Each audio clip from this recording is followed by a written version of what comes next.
Oh, and my intro has frozen. That's good.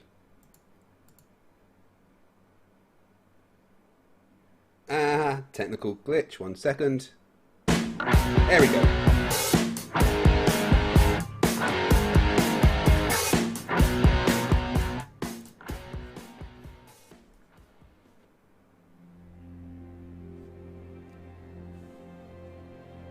We're living on a disk, floating through space, with a tiny sun.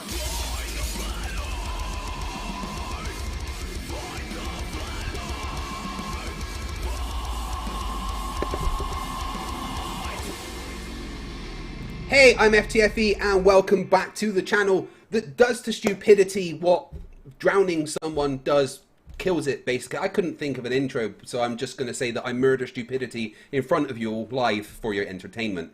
Welcome back to another Flat Earth debate. We are talking about things that even in the 3rd and 4th century they thought were quite dumb, but there's some people that think it's real. So we're going to have a discussion with some of those people. Today we have someone who you've seen on the channel a couple of times before, speaking to both myself and Red's Rhetoric, someone from around the same area as me, well at least Scotland.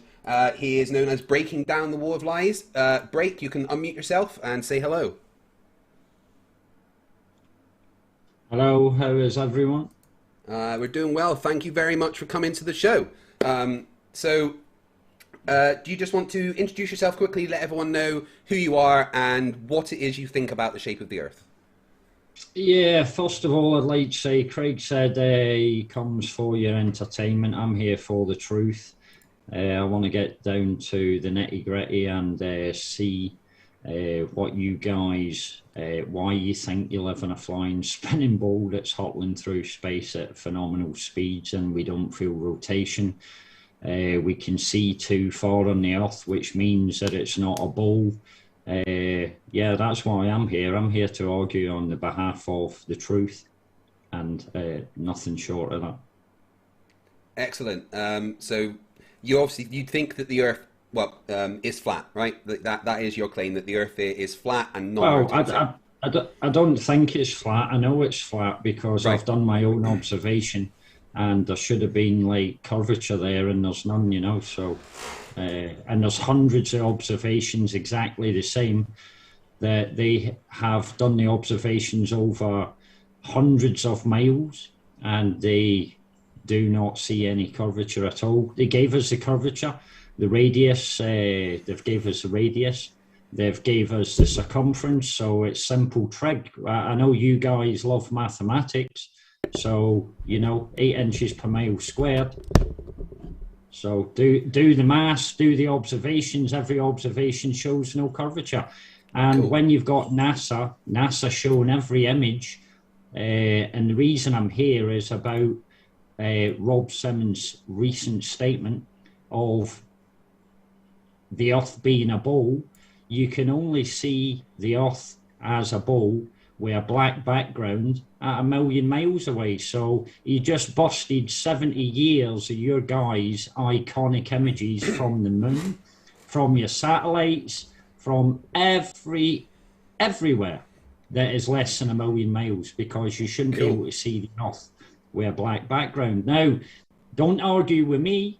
Go and ask Rob Simmons why he said that. He knew what he was. I know why he said it, but do you want to present the video, and then we can talk about it? Yeah, at some point, I would also love to talk about your comment on my Santos Bonacci video as well, because that was hilarious. But we can talk about this first. If you guys haven't seen, this is I think his name is Mr. Globe or something. Talking about images from space, and there's a particular new quote that flat earthers are cherry picking, and I'll let Break show everybody that. So when you're ready, just share that for us. Cool. Yeah, give me a second.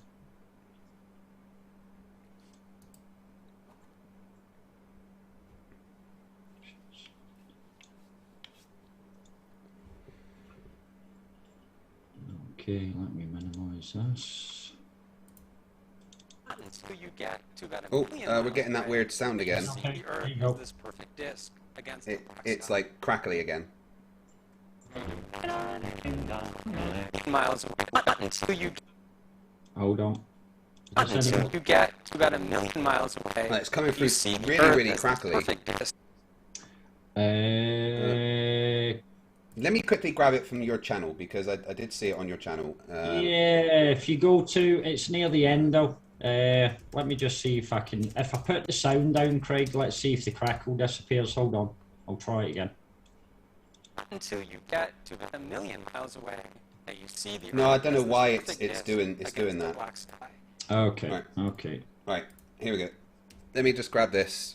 Stop share. Give me 1 sec.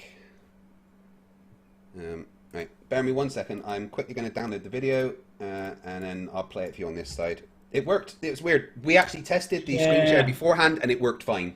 Yeah. Oh crap! My YouTube downloaders disappeared. Everything seems to be crashing tonight.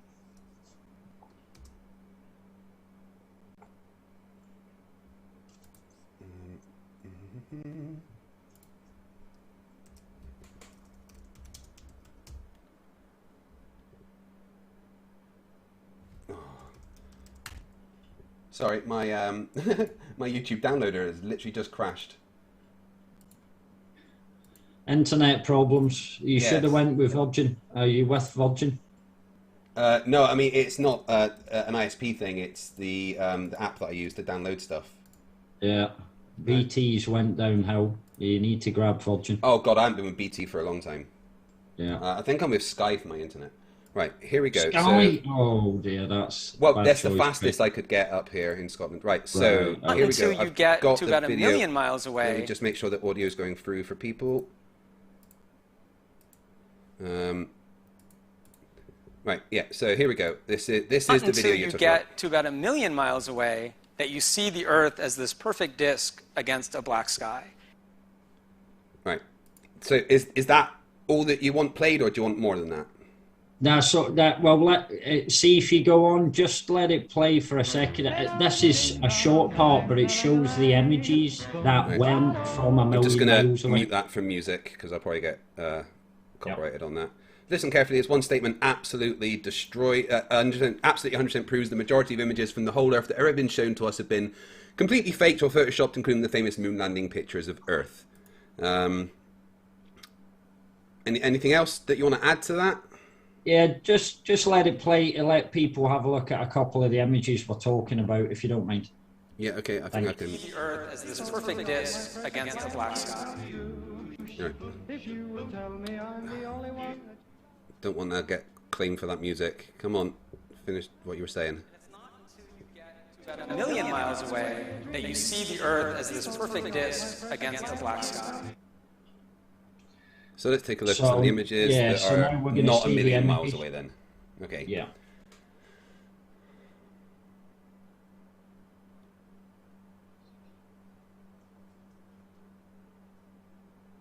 That was from the moon. That's from the moon. 240,000 kilometers away, so they're all busted, because he's just said you shouldn't be able to see the whole lot, as in with a black background. They're all busted. Every single iconic image that they've ever showed to fool you, they're busted.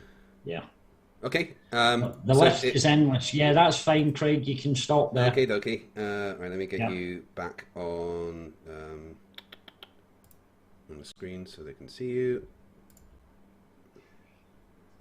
You're talking the ISS Coppola as well. They said it's a great view from up here. You can see the whole lot, and they show it with a black background. That's busted too, so that's not real.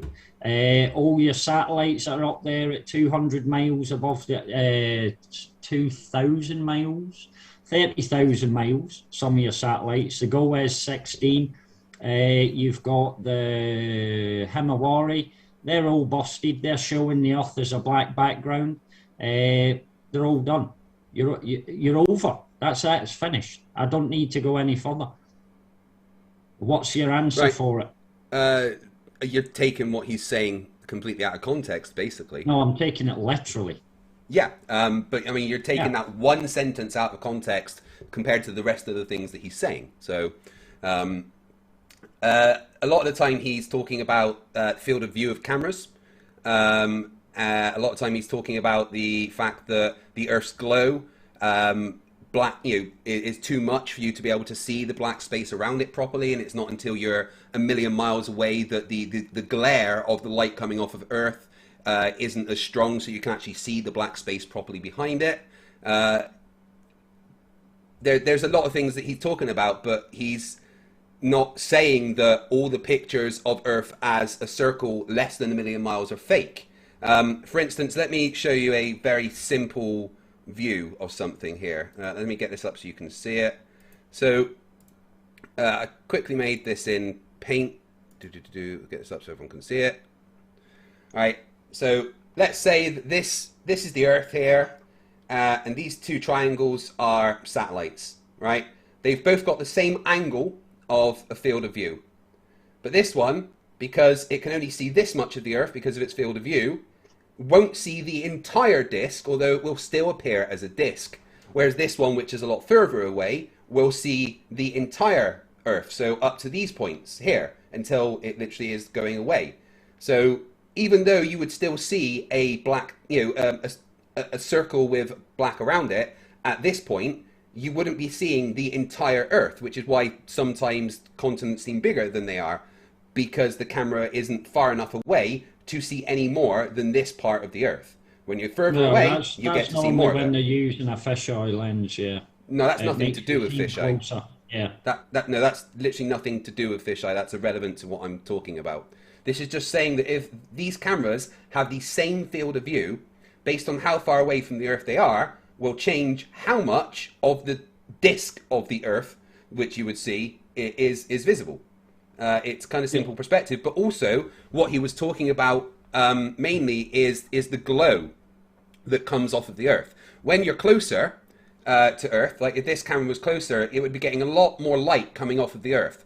Overloading the aperture on the camera, making it harder for you to make out the stars and stuff that are further that are around Earth. But this one wouldn't be getting as much light from the Earth. Less of the aperture would be getting bombarded with photons, so it'd be able to see more of the blackness around it. That's what he's talking about. Well, what you've done is played one sentence from a large video of him talking about why the images from space look the way they look. And in typical Flat Earth fashion, you've taken one sentence and gone, that proves what I want, ignoring absolutely everything else that he says. Right, that is my response. So Craig, can you keep that picture up for a second? Let's say the one that's closest is A, and the one that's furthest away is B. Okay. Yes. So there's your let's say the ISS is there, okay, at point A.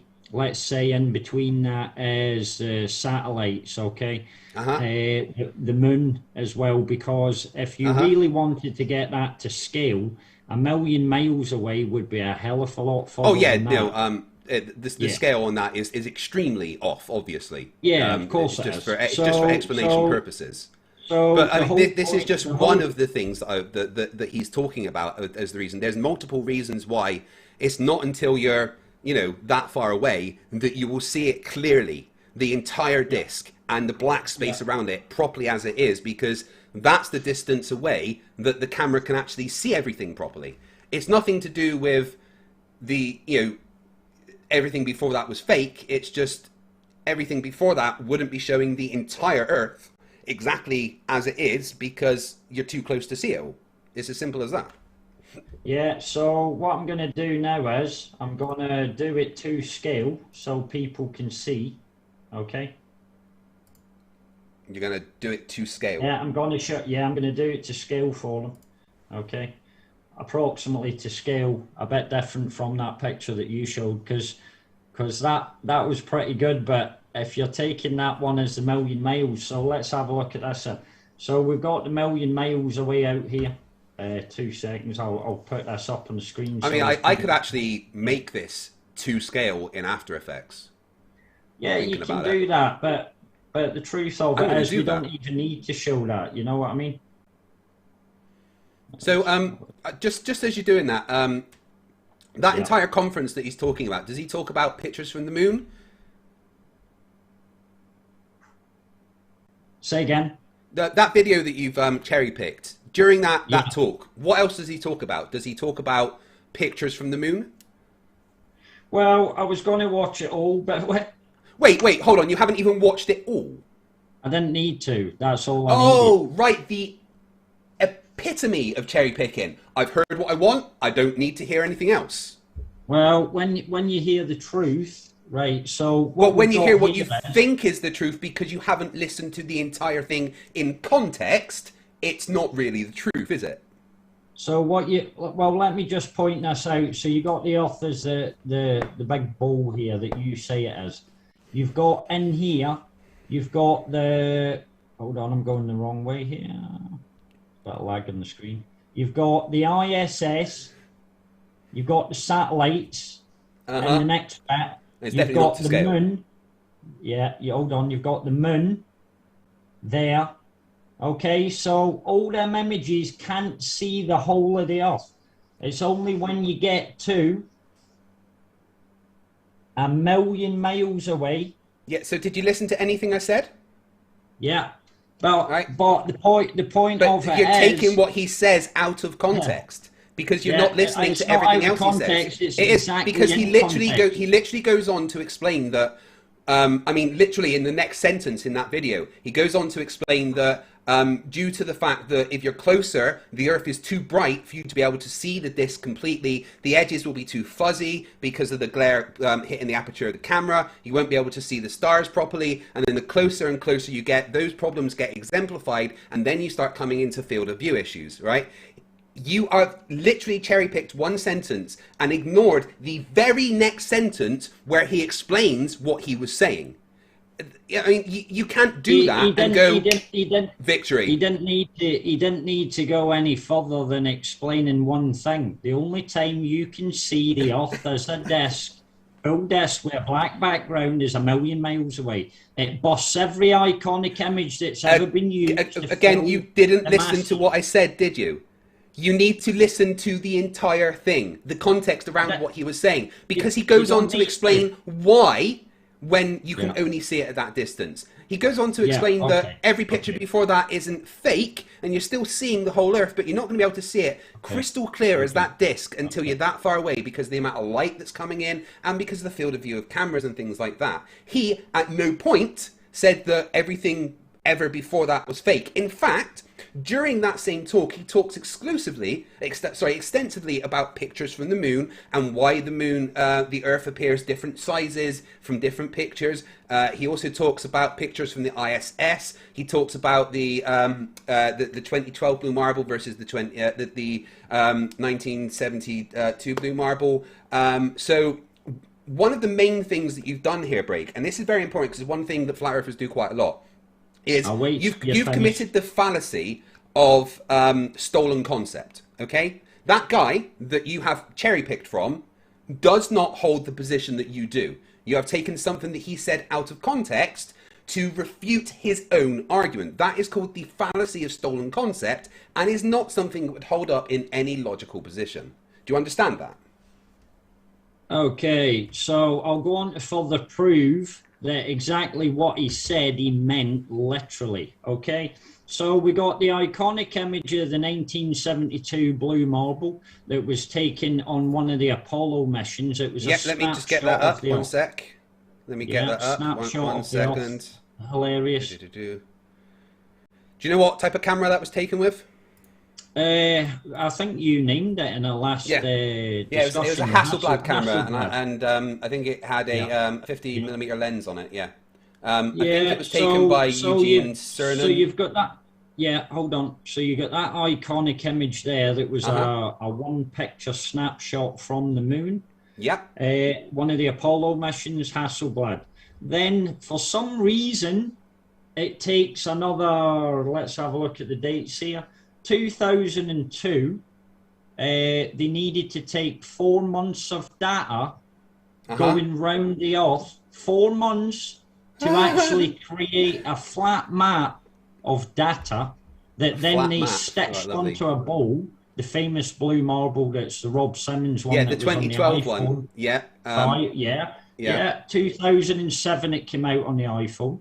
The maps weren't flat, isn't it a bit strange that they've took the snapshot from the moon that's fake anyway? We all knew this that. wasn't from the moon. Photoshopped. This was on the way to the moon. It was copy and pasted, all them things, No, this was taken with a physical camera. But carry on. What, you think that thing there that you just put up's real? The negatives that it was made on are still available. So that's funny because Bill Nye said the same thing about the data from the moon. There's like warehouses full of data. When they went to find that data, it was all missing. It's all gone. It's scrubbed, deleted. Incorrect.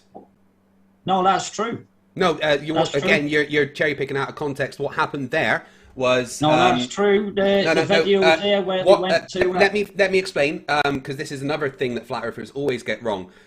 So they were looking for the original data tapes, right? And when they found the original data tapes, they found that they had been overwritten, which was standard procedure at the time because they only had a limited amount of data tapes. However, that data had already been copied to somewhere else. So none of the data was lost. All of the data ever was available. Just the original tapes that the data was recorded on was overwritten, because those things aren't infinite.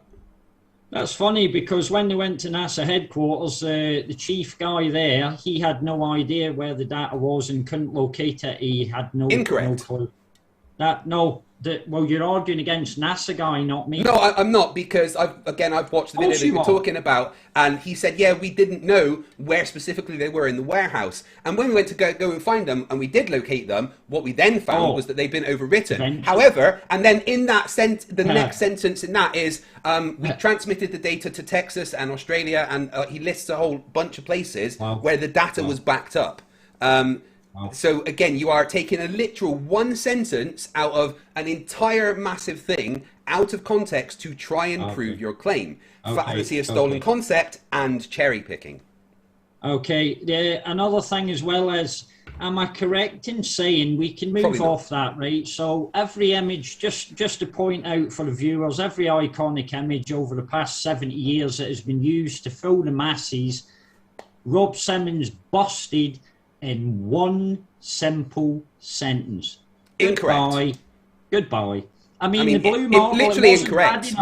We've just gone over why that is incorrect. It's like you didn't listen to anything I said. If it wasn't bad enough that Rob Simmons said that his own image that was all over everybody's iPhones, brainwashing into the minds of people that this big flying spinning ball in space. Hold on. Every iPhone was Photoshop, fake, clouds pasted in, all this stuff pasted in. If that wasn't bad enough, the guy has went now and ruined every iconic image that's ever been showed in 70 years. Except not, of course. Because of the discussion we just had, which apparently immediately left your head. And also the 2012 image. The 2012 image. The 2012 image had to be photoshopped because It was a bunch Yeah. of close-up images that they had to put Yeah. together. So there is no way you could have seen all of that in one image without putting them together. It's simple. They never claimed that it was one image, but Rob Simmons said that that one photo, none of it's just that one photo had to be photoshopped. What about the millions of others that aren't? There isn't any. All them images that I put up there are iconic images. Over the past 1969. 70 years. That's busted as well. No, it's not. What one's that? That's from 1969, Apollo 11, I believe. Oh, it's from the moon, 240,000 kilometers away. Rob No, it's on the way said to the moon. only time you can see that where black background is at 1,000,000 miles. Busted. Again, That's yeah, but look at that picture. Do you see the whole disk of the Earth? No, you don't. Oh, you're trying to say, excuse me, let's not bring into it shadows. No, I'm not talking about its shadow. I'm saying, do you see the whole disk of the Earth there? No, you don't, because you're not far enough away to see it. Which is why, if we look at this image, right? Another thing that in this image from the 1972 one that flat earthers complain about is the fact that Africa is so big, right? Thing is, Africa isn't that big on a globe. It's only because they weren't. It's Photoshop. This was in 1972. You can't Photoshop 1972. Photoshop didn't exist until 1993. Craig, if you look back, CGI imagery was going since the 50s. Get a grab. Do you want to see some CGI imagery from 1972? Would you like to see some? Yeah, just because. Well, this is some CGI imagery from 1972, the same time that this photograph was taken. That's what they showed you. So now, when you look at this picture of the Earth, one thing that a lot of flat earthers bring up is that Africa is way too big, but that's because you're not seeing the whole disk of the Earth. You are seeing a limited field of view with against the blackness of space. You can't see the rest of the Earth because you're not far enough away to be able to see it. The camera can't see that far around. But when you get further and further away, what you would notice is that Africa would look like it was smaller on the globe because they had a larger field of view. Just like in... Craig, I'll let the audience decide. All them images are busted. Yeah, right. Okay, we'll let the audience decide. I'll tell you what we do. Yeah. We will put up a poll right now. Listen, it's going to be a bit biased because most of the people that's on your audience at the moment are global. You asked, did the video break showed bust all other images? No, that's Craig. You know it's going to be a biased vote there. Come on. Space. Yes or no. Okay, there you go, guys. I am putting up a poll right now for you. Please vote because Break said, let's let the audience decide. Yeah, I'm on about the wider audience. This is just an audience. I mean, how many people are tuned in right now, Craig? Like 700. Right. Okay, so there's 700 people. You're probably guaranteed that 600 of them or 500 of them are globals. Oh well, so far you've got about 11 people that say that it did bust it all. So there you go. That's good. But they're probably just doing that for the funnies. That's correct. They're voting the right side. But even though you see a disk of Earth, right? This is a very specific question that I want a yes or no question answer to. Would you say that this is the whole disk of Earth? I would rather call it a hemisphere. Would you? What? We're talking about the way that Rob Simmons phrased what he said. You can't see the whole disk of Earth until you're a million miles away. All right. Would you say that this image is a circular disk with a black background? Is it? Because there's one word he used very specifically: the whole disk. Is that the whole disk of the Earth? You're never going to see the back side of that disk. That's foolish. Yeah, no, we're talking about what you would see as in from the front. You're obviously not going to see the backside of a sphere. I'm not asking about a sphere. I'm asking about what you see on the screen right now, which appears to be a disk. Would you say that that is the whole disk of Earth? Yes or no? Craig, I would say that image there is ridiculous. That wasn't the question that I asked. Whether you believe that it's the size of the continents, it's ridiculous. It's a CGI oh my God, image. Break. Did you just listen to the words that I said? On a CGI image. Are you listening to any of the words that I said? Of course I am. Well, then But I'm how not- come you you're then went? asking- you're How come you asking- then? you're How come you asking then me- went? Well, oh, look at the size of the continents. When I just explained to you why the continents are that size, why would you So- then be dumb enough to say, look at the size of the continents when I'd Yeah, already exactly. pre-debunked what you were saying? So why are they even showing us that in a black background when he says clearly the only distance you can see is 1,000,000 miles away? Because he says the only distance you can see the whole disk, as in everything that you would be able to see, is when you get 1,000,000 miles away. Because before that, it's too bright, and your field of view would be too low. That is what he is saying. I mean, that's literally. So when they're Wait, showing hold us on. We've that been disk- going for half an hour. We've been going for half an hour, and we've had this discussion. I've told you those things. Why are you now asking the same question? Because you're not getting out of it and you're not wriggling But out. I've answered your That is a question. full disk. I've Is that debunked not you. a full disk? Is No, that it's not. a not. full disk? It's not the full disk of Oh, Earth. No, it's oh, too close to be the full disk of Earth. People of the Earth, public, all the doubters out there, that's not the whole Earth. But they've No, tricked it's us not. into It's too believing close to see the everything whole that Earth. it is. Wow. It's too close to see the whole Earth. That is my point. Oh, How are so you not it's getting fake. this? No, it's It's not fake. fake.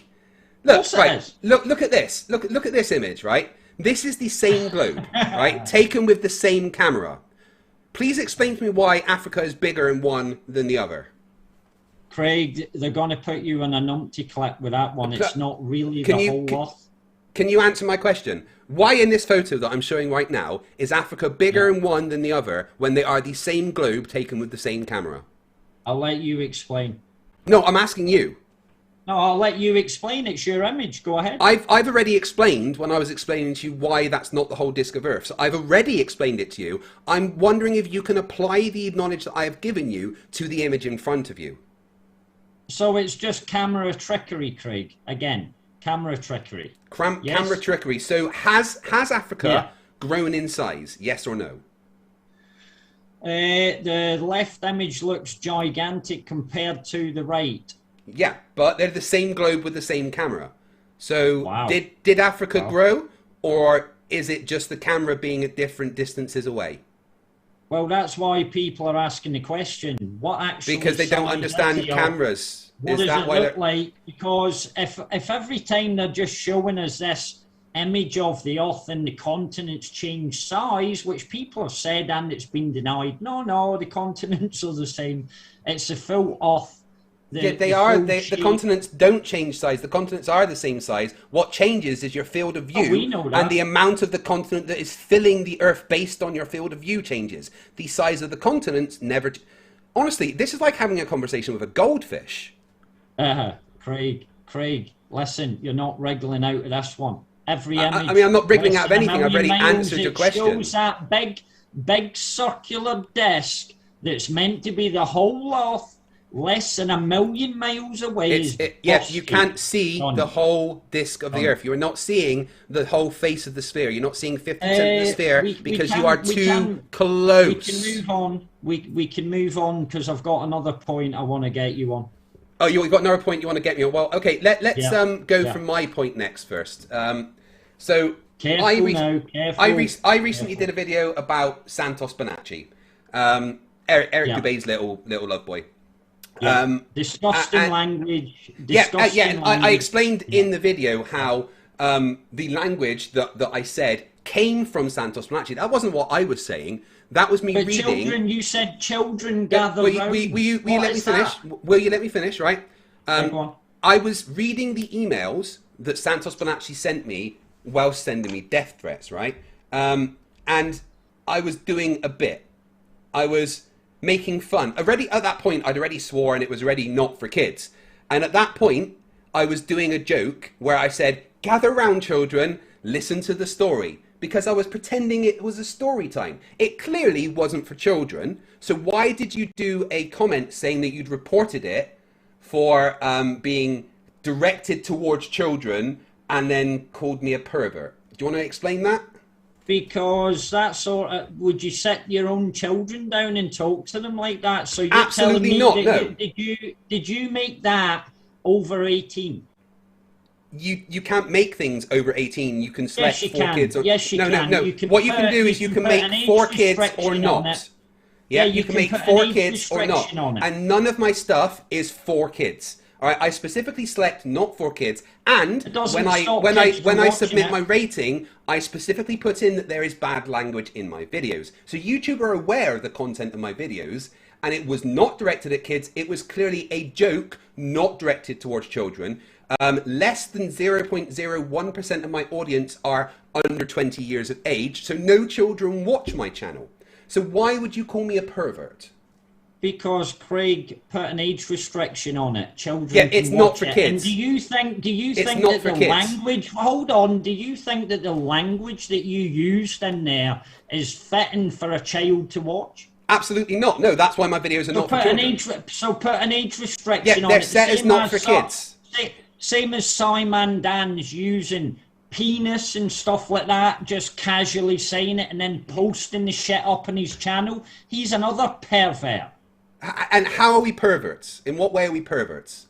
Just because somebody sends you death threats in an email that are private and you post it all over the place, if you want to take it up, wait a minute, why is YouTube not, why are they not taking your video down with that? Because it doesn't break any terms of service. Children gather round, come on, Craig. Because it's clearly a joke, isn't it? It's clearly a joke, it's clearly not for children. You're crossing the line. In what way? Because I've not made anything for children, so how am I crossing a line? So put an age restriction on it. Yeah, it's not for kids. I mark it as not for kids. Yeah, and how many kids press on that video and watch that? Well, and less than, like I said, less than 0.01% of my audience are below 20. My channel does not get recommended to young people. No kids, Craig, should be allowed to view that video. Just put an age restriction and here's the thing. Let me ask you a very important question. Am I responsible for what other children watch, or are their parents responsible for what they watch on YouTube? Because here's the thing. My kids watch a lot of YouTube, right? But I know what they're watching. I know if what they're watching is appropriate or not. Is it my responsibility to police other people's children, or is it the parents' responsibility to police their own children and the content that they are consuming?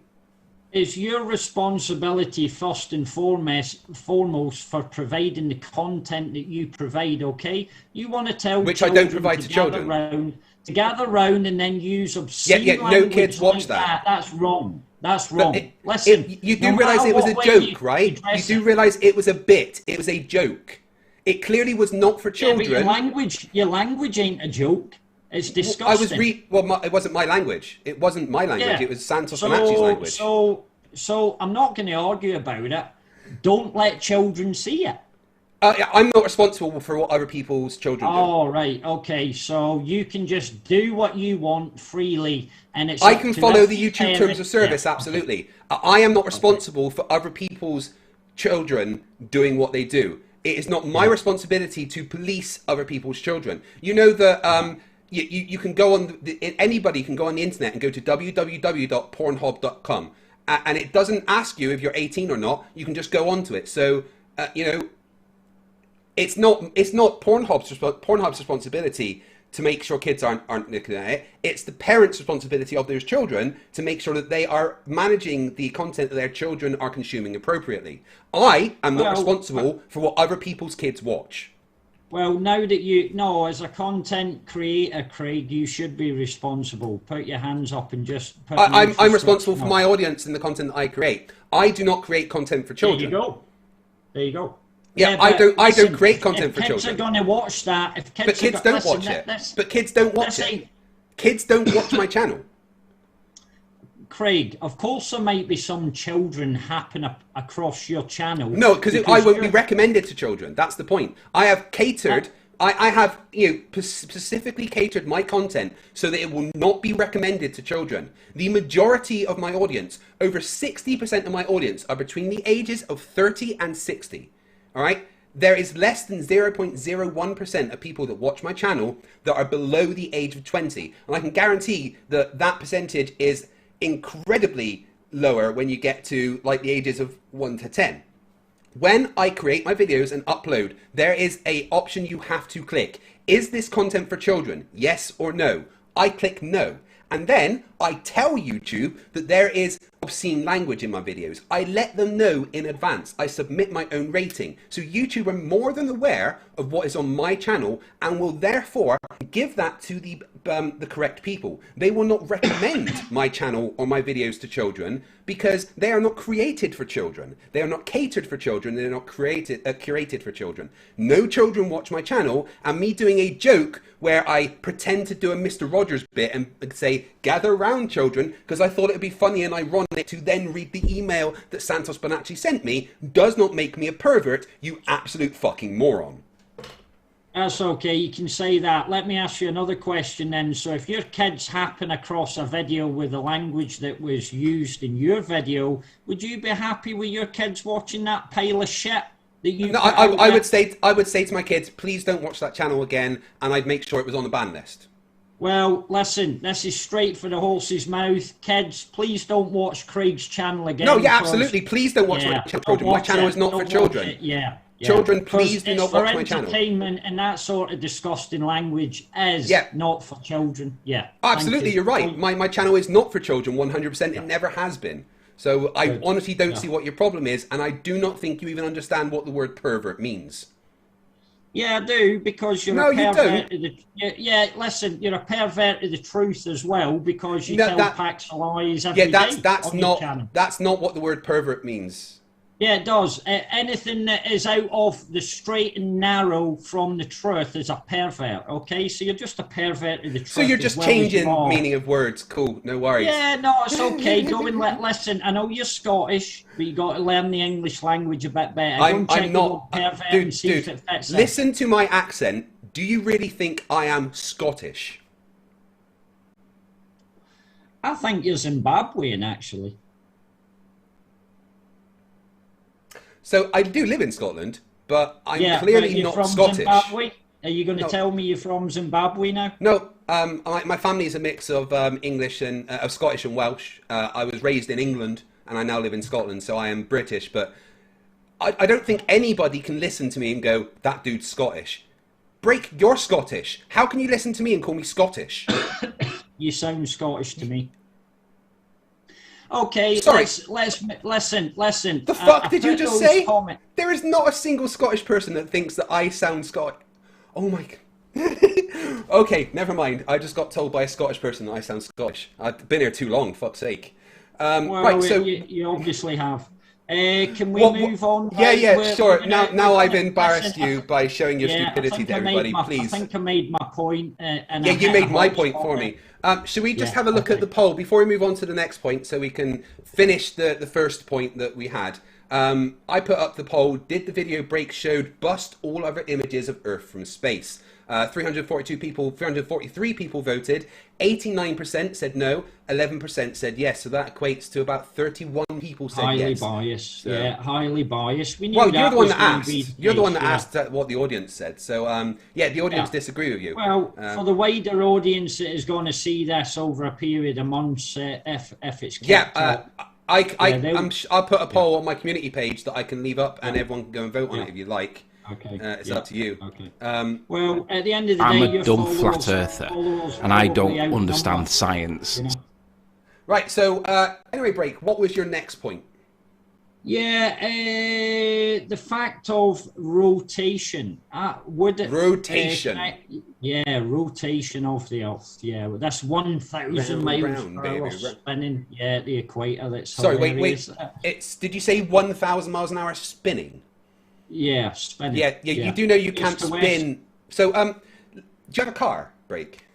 Hold on. I'm going to make my point first. I've got a question for you. Well, okay, but we need to define terms.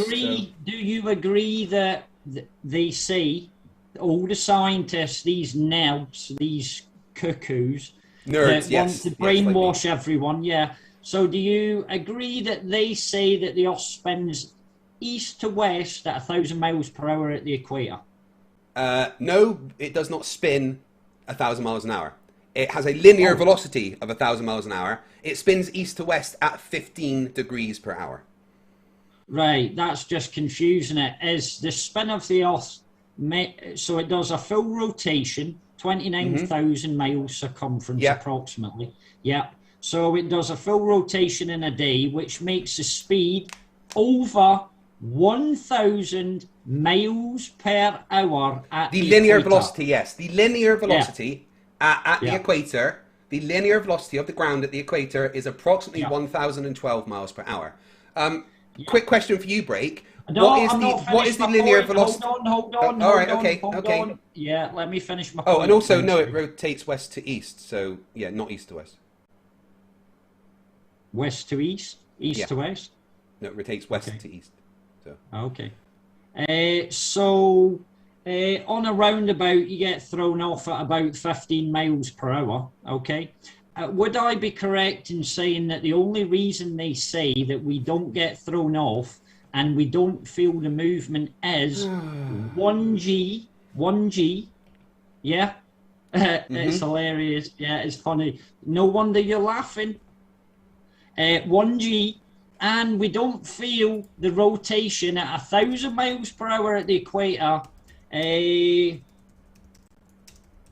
which is absolutely absurd, because on a roundabout you get thrown off at 15 miles per hour, is because, hold on.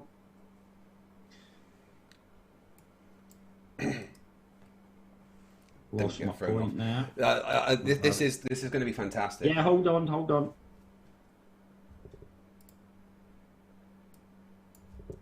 Fucking lost my point.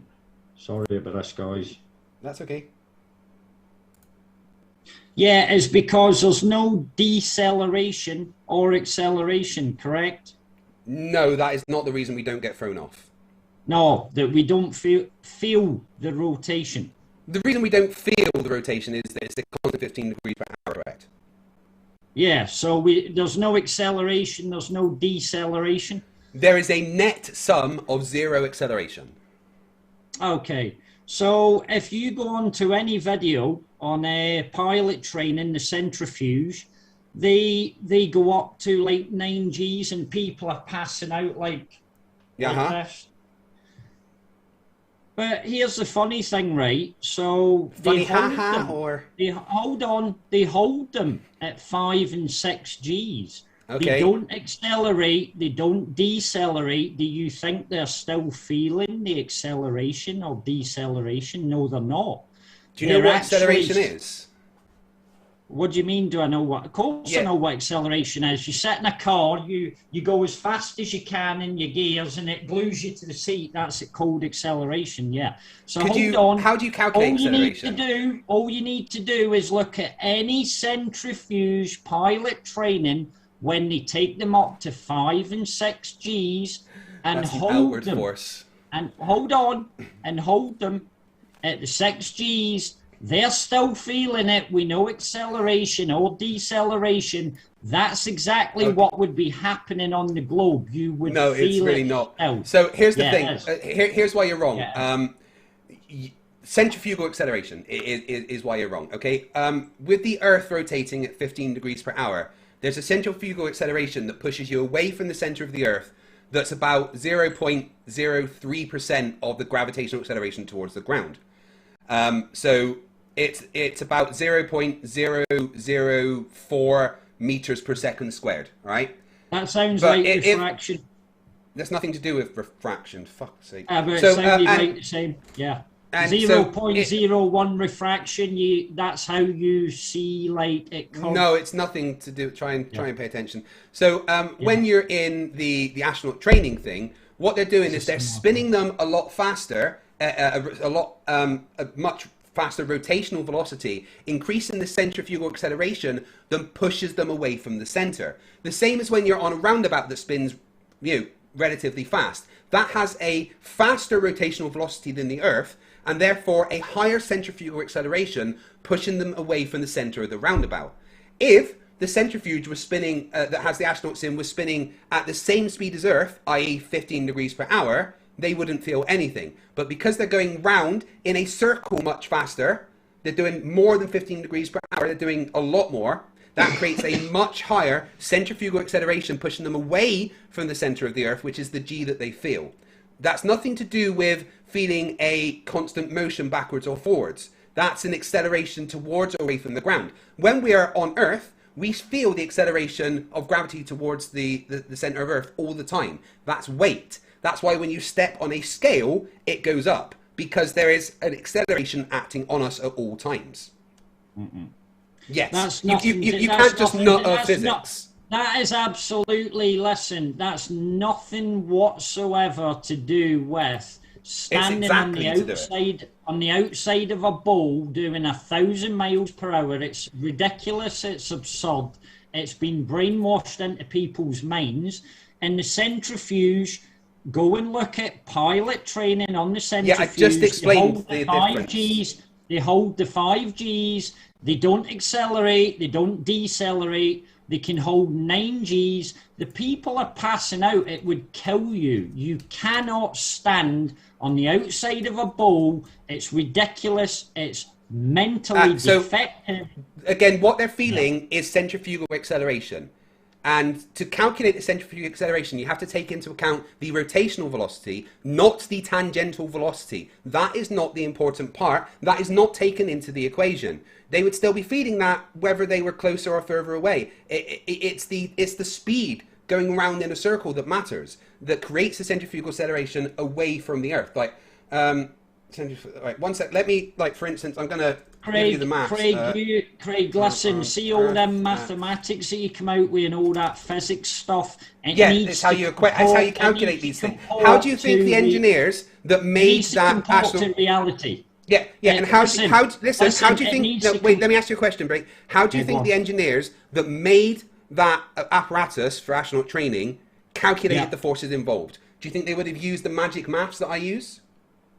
They would have used that. I'm not saying it's not important for engineering, but see, when you're mathematics and all that nonsense about gravity and warping of space-time and all that garbage, it needs to comport to reality. The experimentally verified stuff, you mean?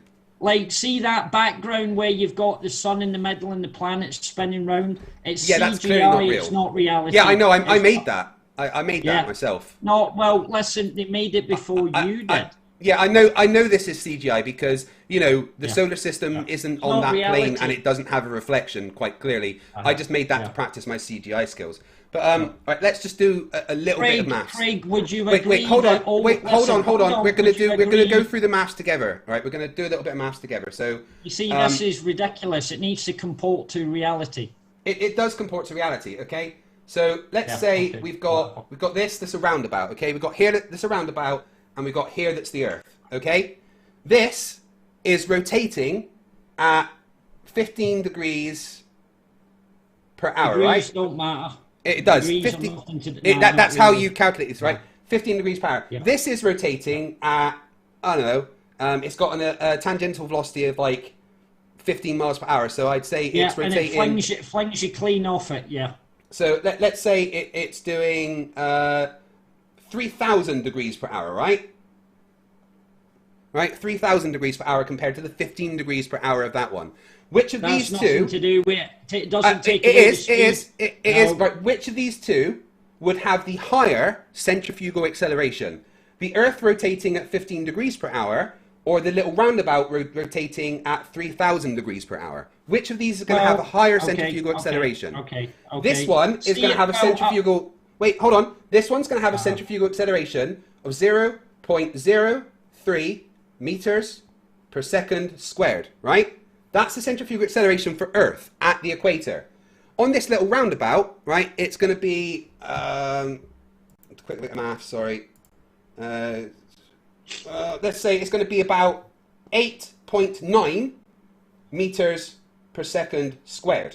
So even though this is a lot smaller than this, and it's got a slower tangential velocity than this has a higher centrifugal acceleration than this. So which one of these is going to throw you to the outside more? Well, if they're both travelling at 1,000 miles per hour, I don't think I didn't really say matters. either of them were travelling at 1,000 miles an hour. Outside, let's just speed them both up to 1,000 miles per hour, exactly what you're saying the Earth is, spinning at 1,000 miles per hour. How ridiculous. Right. It doesn't spin at 1,000 miles an hour. That's not how you calculate it. Craig, when did they tell you that you lived on a ball? No one told me. It was just something that is obvious. No, I mean, you Craig, learn these things in school, don't you? And then you learn the physics that back it up. Right. So, all right, you wanted to say what backs it up? We're gonna do the maths of what you just asked. Right. What you just asked. So let's do it again. Right. We've got Earth, which at the equator is 1,000 miles an hour. Okay. So along there at the equator, you've got 1,000 miles per hour. Right. And then we've got this little roundabout. Right. And we're going to say that it's spinning around. Right. At 1,000 miles per hour. Now let's say this roundabout is what, 5 meters in radius?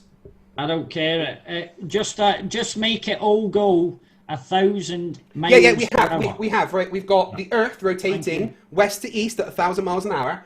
At the radius that we say it has, about 6,000 miles, 6,000 kilometers, sorry. And then we've got this little roundabout that's got a radius, right, of 5 meters. Okay, but the outside of it is spinning.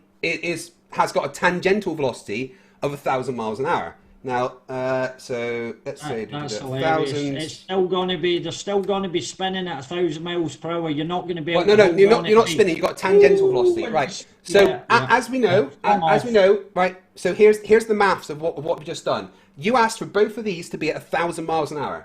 So as we know, the Earth rotating at the equator with a tangential velocity of 1,000 miles an hour has a centrifugal acceleration of 0.03 meters per second squared. Okay, that's what Earth is. However, this roundabout with a 5 meter radius spinning at 1,000 miles an hour would give us a centrifugal acceleration of 39,969 meters per second squared. Right? So both of them have the outside going at 1,000 miles an hour. Which one of these is going to throw us off? Can I say if they're travelling at 1,000 miles per hour, you've got no chance of staying on? Well, except that's the centrifugal acceleration with the Earth, with the equator moving at 1,000 miles an hour. Remember, the Earth isn't accelerating or decelerating, so forget the acceleration or deceleration. Well, we're just standing on a ball. We're standing on the outside of a ball, travelling at 1,000 miles per hour. It's absurd. Totally absurd. Maybe I need to centrifugal acceleration is it's a fictitious force. Fictitious. Okay. Yeah, it does exist, obviously, because that's what throws you to the edge of things. No, stick with what you just said. It's fictitious. Yeah, but that doesn't mean it's fake. That just means it's a result of something else. It's an emergent force. Fictitious forces, fairy tales and dreams. Listen. Right, if you go on that fairground ride, the tilt-a-whirl thing, do you stick to the outside? Do you stick to the outside of that big spinny thing at the fairground? You do, don't you? Hold on. Right. Why you stick? Right. What happens when you take the back away? Wait.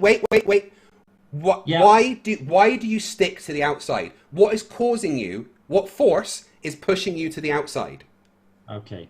Can I answer you? Yeah. Just what force is pushing you to the outside? Yeah. Take away the back. I asked you a question. What force is pushing you to the outside? That's not a proper demonstration of what we're on. Take the back away, and what would happen to you? You'd fling away. Yeah, you'd fling away. Right? There would be a force pushing you away from the center. Right? So what force? What force is pinning you to the back? But if that disappears, flinging you away from the center. What force is causing that? Against you. Yeah, what's pushing you? Pinning you there? Yeah, and then if you took the back away, what is the same force that would fling you away? What is that force called? I call it the outward motion. Outward. Yeah, it's called centrifugal acceleration. That's the name of it. Right? Yeah. Right? That's what it's called. Away, and I'm going to show you how the demonstration... So wait, let me finish. Let me finish, right? That is called centrifugal acceleration. That's what you feel. That's what you feel pushing you to the outside of that spinny thing. And it's what, if you were spinning a yo-yo around your head, is what would keep the yo-yo going. And if you let it go, fling it off in a straight path. That's called centrifugal acceleration, all right? And on Earth, with the equator going at 1,000 miles an hour, the centrifugal acceleration you feel is 0.03 meters per second squared. right? That is the force that is pushing you away from the Earth. However, if we are on a roundabout with a 5-meter radius that is also got a tangential velocity of 1,000 miles an hour, the centrifugal acceleration is 39,969 meters per second squared. Which one of those is higher? I don't care what's higher in them mass that you've got there, 1,000 miles an hour. And let me point, no, Craig, listen, you're only doing that because the mass isn't comporting to reality. The engineers that created these things would disagree when they have to calculate centrifugal acceleration. So the example you just used was the thing where you hit pin to the wall. Take away the barrier that is and behind you would go in a straight line. Yeah, exactly. Another one. That's the centrifugal acceleration causing that. Yeah. Hold on. So another one is they use a bucket with water and they swing the bucket. Yes. Centrifugal acceleration. Yes, that's what we're talking about. Well, guess what? That's a wrong demonstration as well, because the bucket should be facing the other way. We ain't got a... Wait a minute. Is there a barrier right now that is preventing me from being flung into space? Yes, there absolutely is. The force acting in the other way. 1G? The 1G. The weakest the of all the 1G, forces. the 1G, Never which proven. is Gravity. right? Never Gravity has proven. been experimentally demonstrated to be a fact, right? But 1G, you just said it. Wait, hold on. Shh, wait, hold on. You just said it, right? You just said 1G. So 1G, right, is the equivalent of 9.8 meters per second squared. Okay, that's what 1G is. Now, that is the force that is pushing you down towards Earth. The force, the centrifugal acceleration, right, that we just calculated for Earth was 0.03 meters per second squared. All right. So you've got that minus that. So then you're left with 9.78, 9.77 meters per second squared. So you are still having a downward force towards the Earth that is way higher than the force pushing you away from Earth. Simple maths. Centrifugal acceleration is how you calculate the force that is pushing you away from the center of a rotating object. Centrifugal acceleration on Earth is 0.03 meters per second squared at the equator. That is not going to be stronger than the 9.8 meters per second squared of gravity. So let me get this right. The force is gravity that holds everybody on a spinning ball at 1,000 miles per hour. Well, gravity creates the force, yes. Is gravity's force on Earth equal to 1G? 1G is 9.8 meters per second squared. Yeah, but is it 1G? Yes, gravity on Earth is 1G. So 1G is 9.83 meters per second squared. That's what 1G is. So everyone, trillions of ocean and sea are held on by 1G. A boxer's force, a boxer's punch exerts 50 Gs. Wait a minute, people. 1G, 49 less than a boxer's punch, holds everyone on the flying spinning ball, hurtling through space. How ridiculous. Craig, come on. That's the acceleration. Okay. As we just explained, the acceleration, right, maybe I have to do it with arrows. So, acceleration downwards, all right, down. Mass don't comport to reality. 9.83 meters per second squared, all right? Down, 9.8 meters per second squared. It doesn't matter. Up, right, so up is the opposite of down, okay? We've got an upward acceleration at the equator only of 0.03 meters per second squared. So if you've got that pulling you down and that pushing you up, which way are you going to go? Well, I don't need to go on a totally flat surface, you see. My body weight holds me there. It's called molecular density. Yeah, correct. Weight. Do you know what weight is? That's why people weigh 230 pounds. And that's why other people weigh 147 pounds. Yeah, and it's not to do with gravity. It's not to do with gravity. It's just molecular density. So Molecular density doesn't come into it. You should have studied chemistry. A powder Molecular penny, density you isn't what you a use to powder calculate penny, weight. All them Weight. degrees that you've got, did you Right, do weight, chemistry? Weight. Did you do Right, chemistry? do we know how to calculate weight? Because weight equals your mass MG. times g, which is the acceleration downwards due to gravity. That's how you calculate your weight. And here's the interesting thing, all right? So here's the Earth again. Put that in a little triangle. That's what I learned in 5th grade. Yeah, You're put not that very in a good at little it. triangle. Right, so Yeah. now here's the Earth again. All right, this is the equator. All right. Say you've got a mass of 170 grams. Okay. All right, you times that by the acceleration of gravity, and you get what your weight is. Okay. But if you've got 170 grams, your weight here is actually going to be less than your weight up here.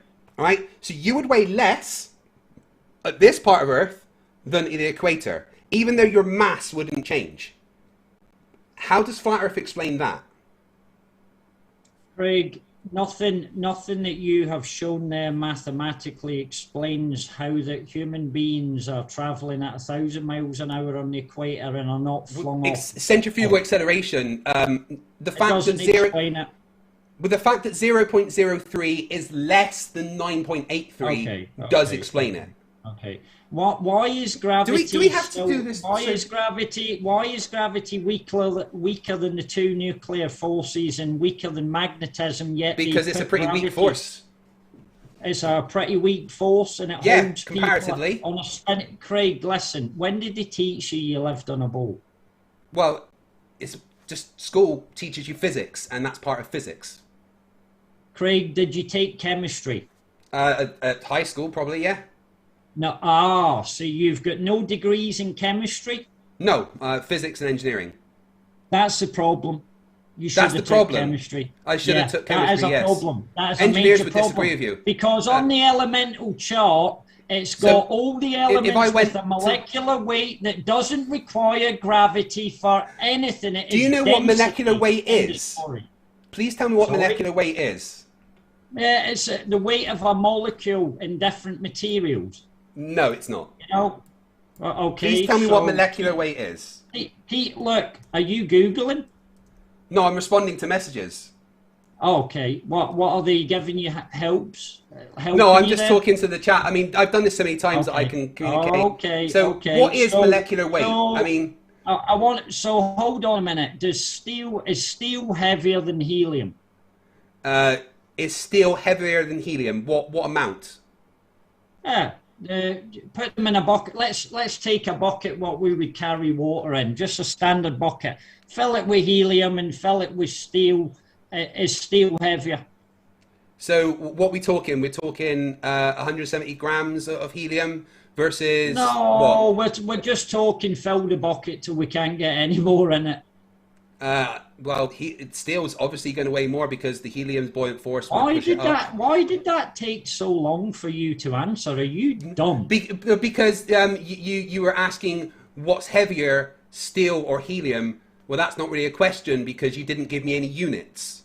Listen, this ain't doing you any favours. As I said, you should have took chemistry. Forget your physics. Yeah, cool. I should have taken chemistry. Tell you what, go and tell the nuclear engineering people that at the Rutherford Centre in HMS Sultan that I should have taken chemistry instead of nuclear engineering. You should have. Yes, you should have. Because you would understand that as a nuclear engineer, we do... is all that's there, you know. As a nuclear engineer, we do a lot of things around the elemental table, which is why I'm asking you specifically what molecular weight is, because I don't think you know what molecular weight is. Well, put it like this, right? I think they're measuring things in moles now. Would I be correct? No, measuring... No, a mole... Do you know what a mole is? What? Tell me, teach me. It's the amount of things you can... oh my God. It's the amount of one particular thing. Google it. I don't need to Google it. It's the amount of one thing that you can have in a particular mass. So a mole of one thing isn't the same as the mole of another. Okay. So but you're the one that, we're not getting away from this because you brought up molecular weight. Oh, no, we're not getting away from it. So I want to know what you think molecular weight is. Well, the point I'm trying to make is, Craig, you don't need anything other than the weight of the object. If the weight of that object is heavier than the surrounding medium, it will sink. Why? What do you mean, why? Yeah, why? It's straightforward. So if I chuck up a bit of steel, it's going to hit the floor because it's heavy. It's heavier than air. That's why it's okay. Going So back why does that make it go down, though? Gravity's a myth. But why does it make it go down? That's what I find with all you globers. You ask why things fall. It's because why do it's they heavier fall? than the medium. But Heavier than the medium. It's But what makes it straightforward. decide to go in that mass. direction? Right. Listen, Right. It's the weight of I the object. want to ask you a simple question, right? Let's get a box, okay? And we've taken all the air out of that. So this box is a vacuum, okay? Right? There's practically no medium in here, right? Okay. So then we put in at the top here, we drop a steel ball, right? Why does that steel ball go down? Do we live in a vacuum? That's not what I'm asking. I'm asking. No, do we live in a vacuum? Why are you giving faulty demonstrations? Do we live in a vacuum?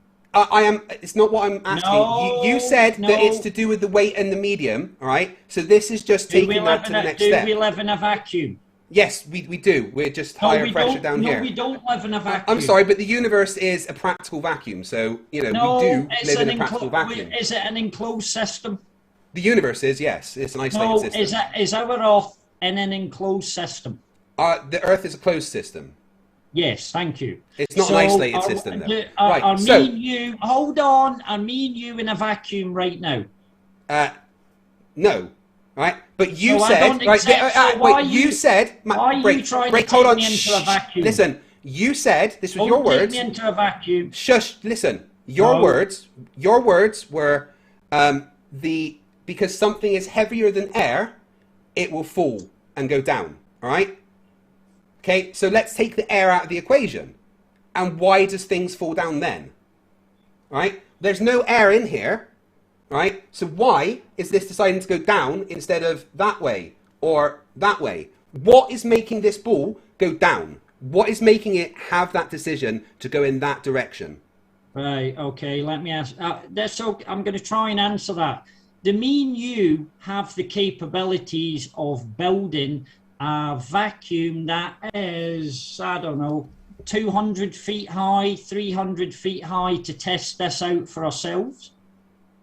No. Well, we can't verify. Well, listen, we can't verify it because... Oh, it's been verified. There's plenty of vacuum chambers that are that big. Not yet. Where? Who owns them? There's a company in Scotland, actually, that owns a massive vacuum chamber that they do glass packaging in. There's how tall is it? How tall is it? It's the largest vacuum chamber in the UK.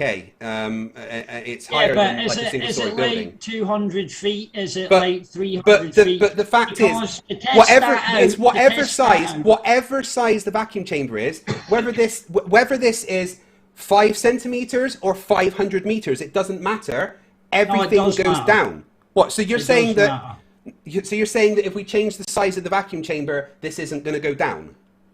No, what I'm saying is that we are unable to verify that over distance, long distance, maybe 100 feet, 200 feet, 300 feet in a vacuum, we cannot demonstrate that or verify that for ourselves. We have only got videos of like Brian Cox. But okay, I'm not talking about a 200 feet vacuum chamber. I'm talking about a vacuum chamber that's 5 meters big. This is a box 5 by 5. Okay. So wait. Let me finish. Let me finish.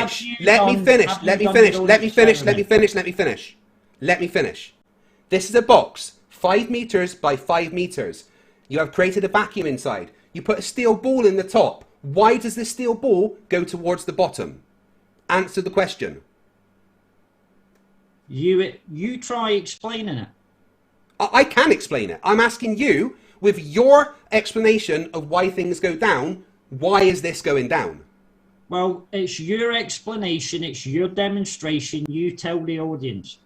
No, I'm asking you in your model with your explanations why this is happening. I don't live in a vacuum. I don't live in a vacuum. But we can create a vacuum chamber that's 5 meters by 5 meters, and this happens. You can't deny that this happens in reality. I can show you a video of this happening right now. Right? I'm not talking. Yeah, I'm not talking about whether we live in a vacuum. Stop strawmanning my argument. Just answer why this steel ball would decide to go down and not any other direction. I couldn't care tuppence what happens in a vacuum. I don't live in a vacuum. I'm all right, let's get rid of a vacuum then. Let's get rid. Yeah, vacuums exist in reality, but let's get rid of the vacuum then. Yeah, right? We don't live in a vacuum. Okay, let's get rid of. Let's get rid of the vacuum. Let's get rid of. Let's get rid of the vacuum. It doesn't matter, right? Okay, here's the fucking ground. Here's some clouds and the sun. All right. Yeah. Doesn't matter. Okay. All right. So we've got an atmosphere with a pressure gradient. Down here, 14.7 psi. Okay. Yeah. Up here by the clouds, we're going to say it's 10 psi. Okay. All right. Is that okay? We agree that that matches reality. I'm not agreeing unless I've got the scientific data that proves that. Okay. I mean, measurements of air pressure at the top of Everest show that it's like 7 psi. So we've got. So yeah, that's fine. That's fine. All right. Okay. So we've got a more dense atmosphere at the bottom versus a less dense atmosphere at the top. Okay. Okay. Okay. All right. I come along here in my plane. All right. Flying along. Yeah, and the earth is flat beneath you. Yeah. All right. And as I get here, I drop a bomb. Ooh.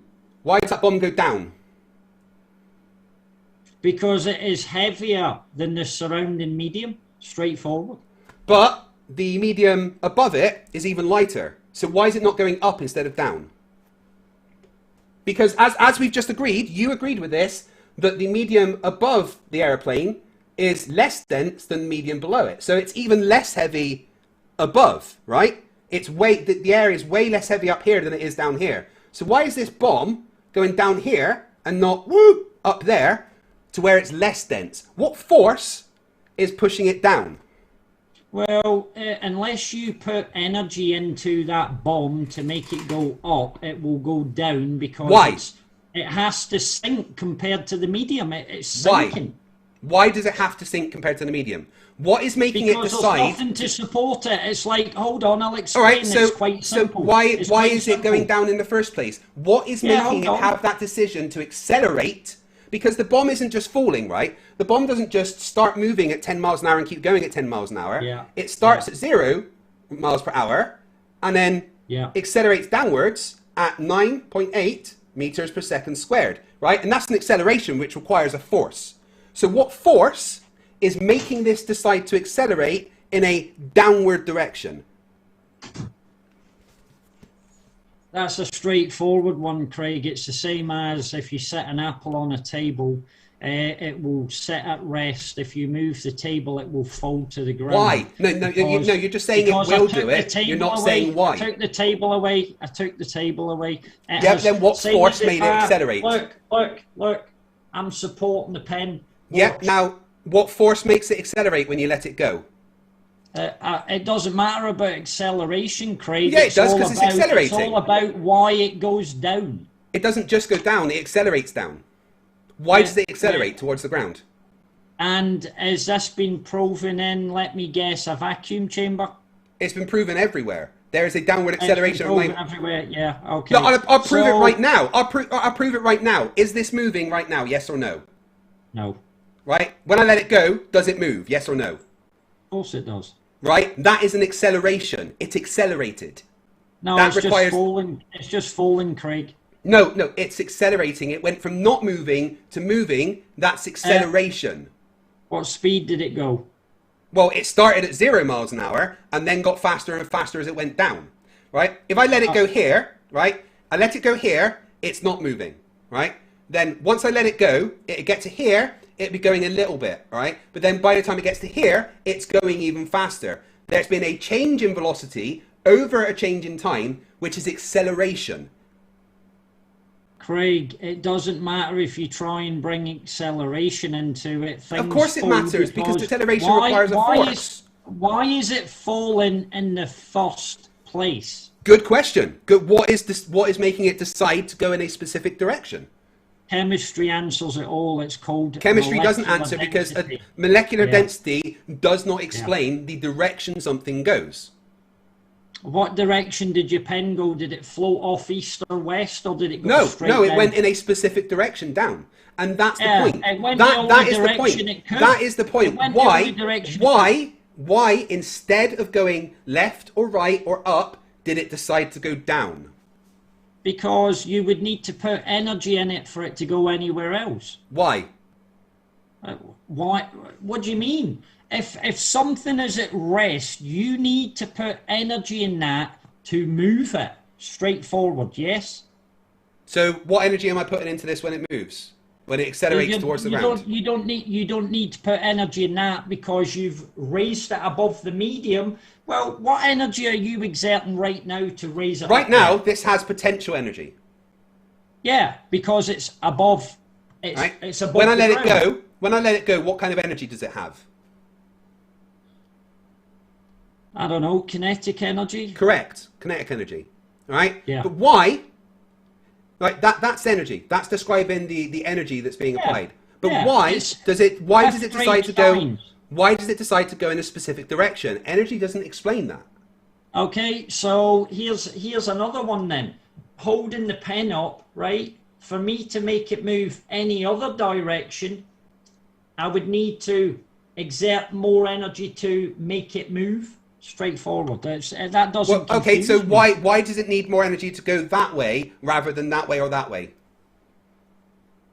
Because it's falling straight down Why? to the ground.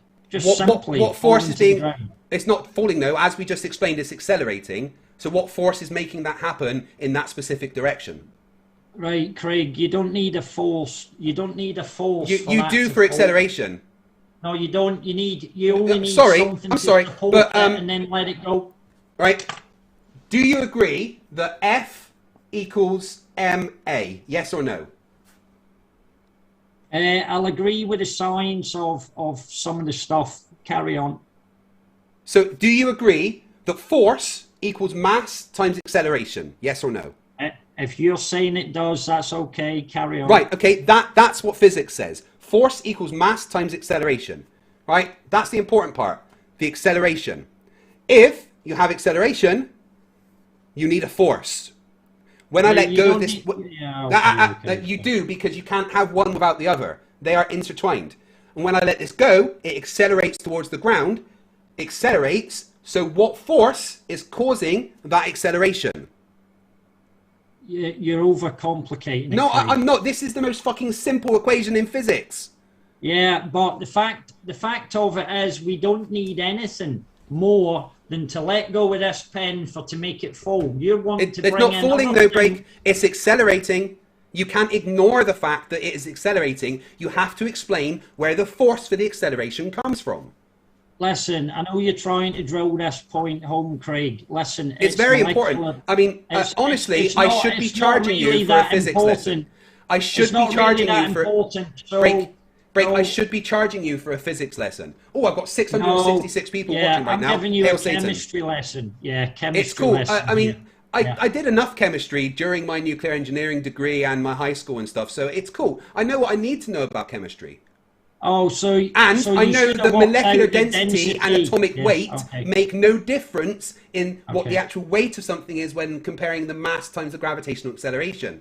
That's not how you calculate it. Atomic density and atomic mass is just to do with the amount of molecules in a particular, the amount of atoms in a molecule. That's what atomic mass is. So listen, Craig, if it was anything to, gravity is such a strong force, but it's so weak. It's actually a paradox. It's so strong to hold people on the earth.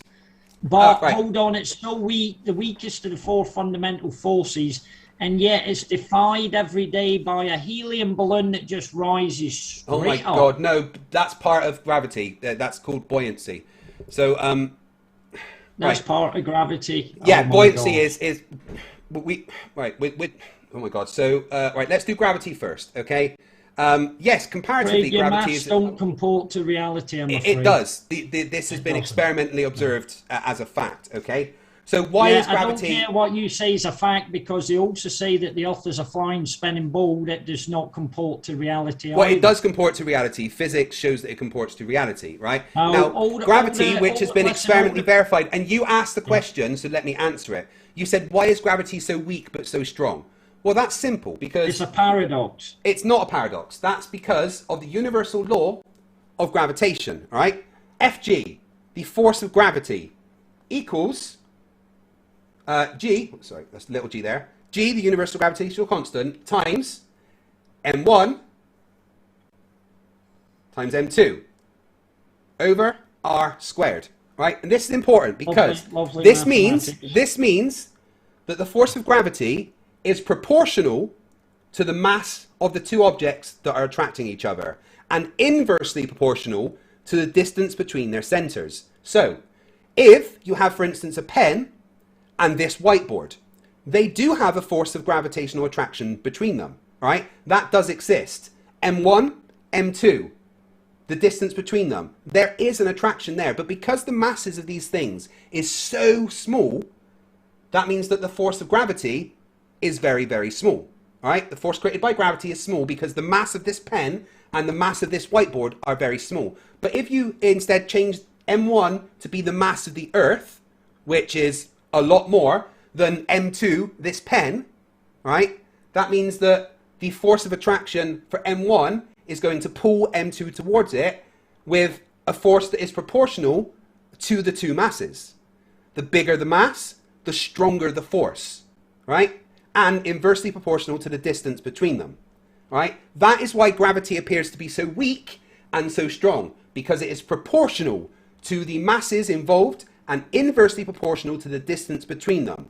Why, to answer your second question, does a helium balloon appear to defy gravity? Well, that's another equation for you, right?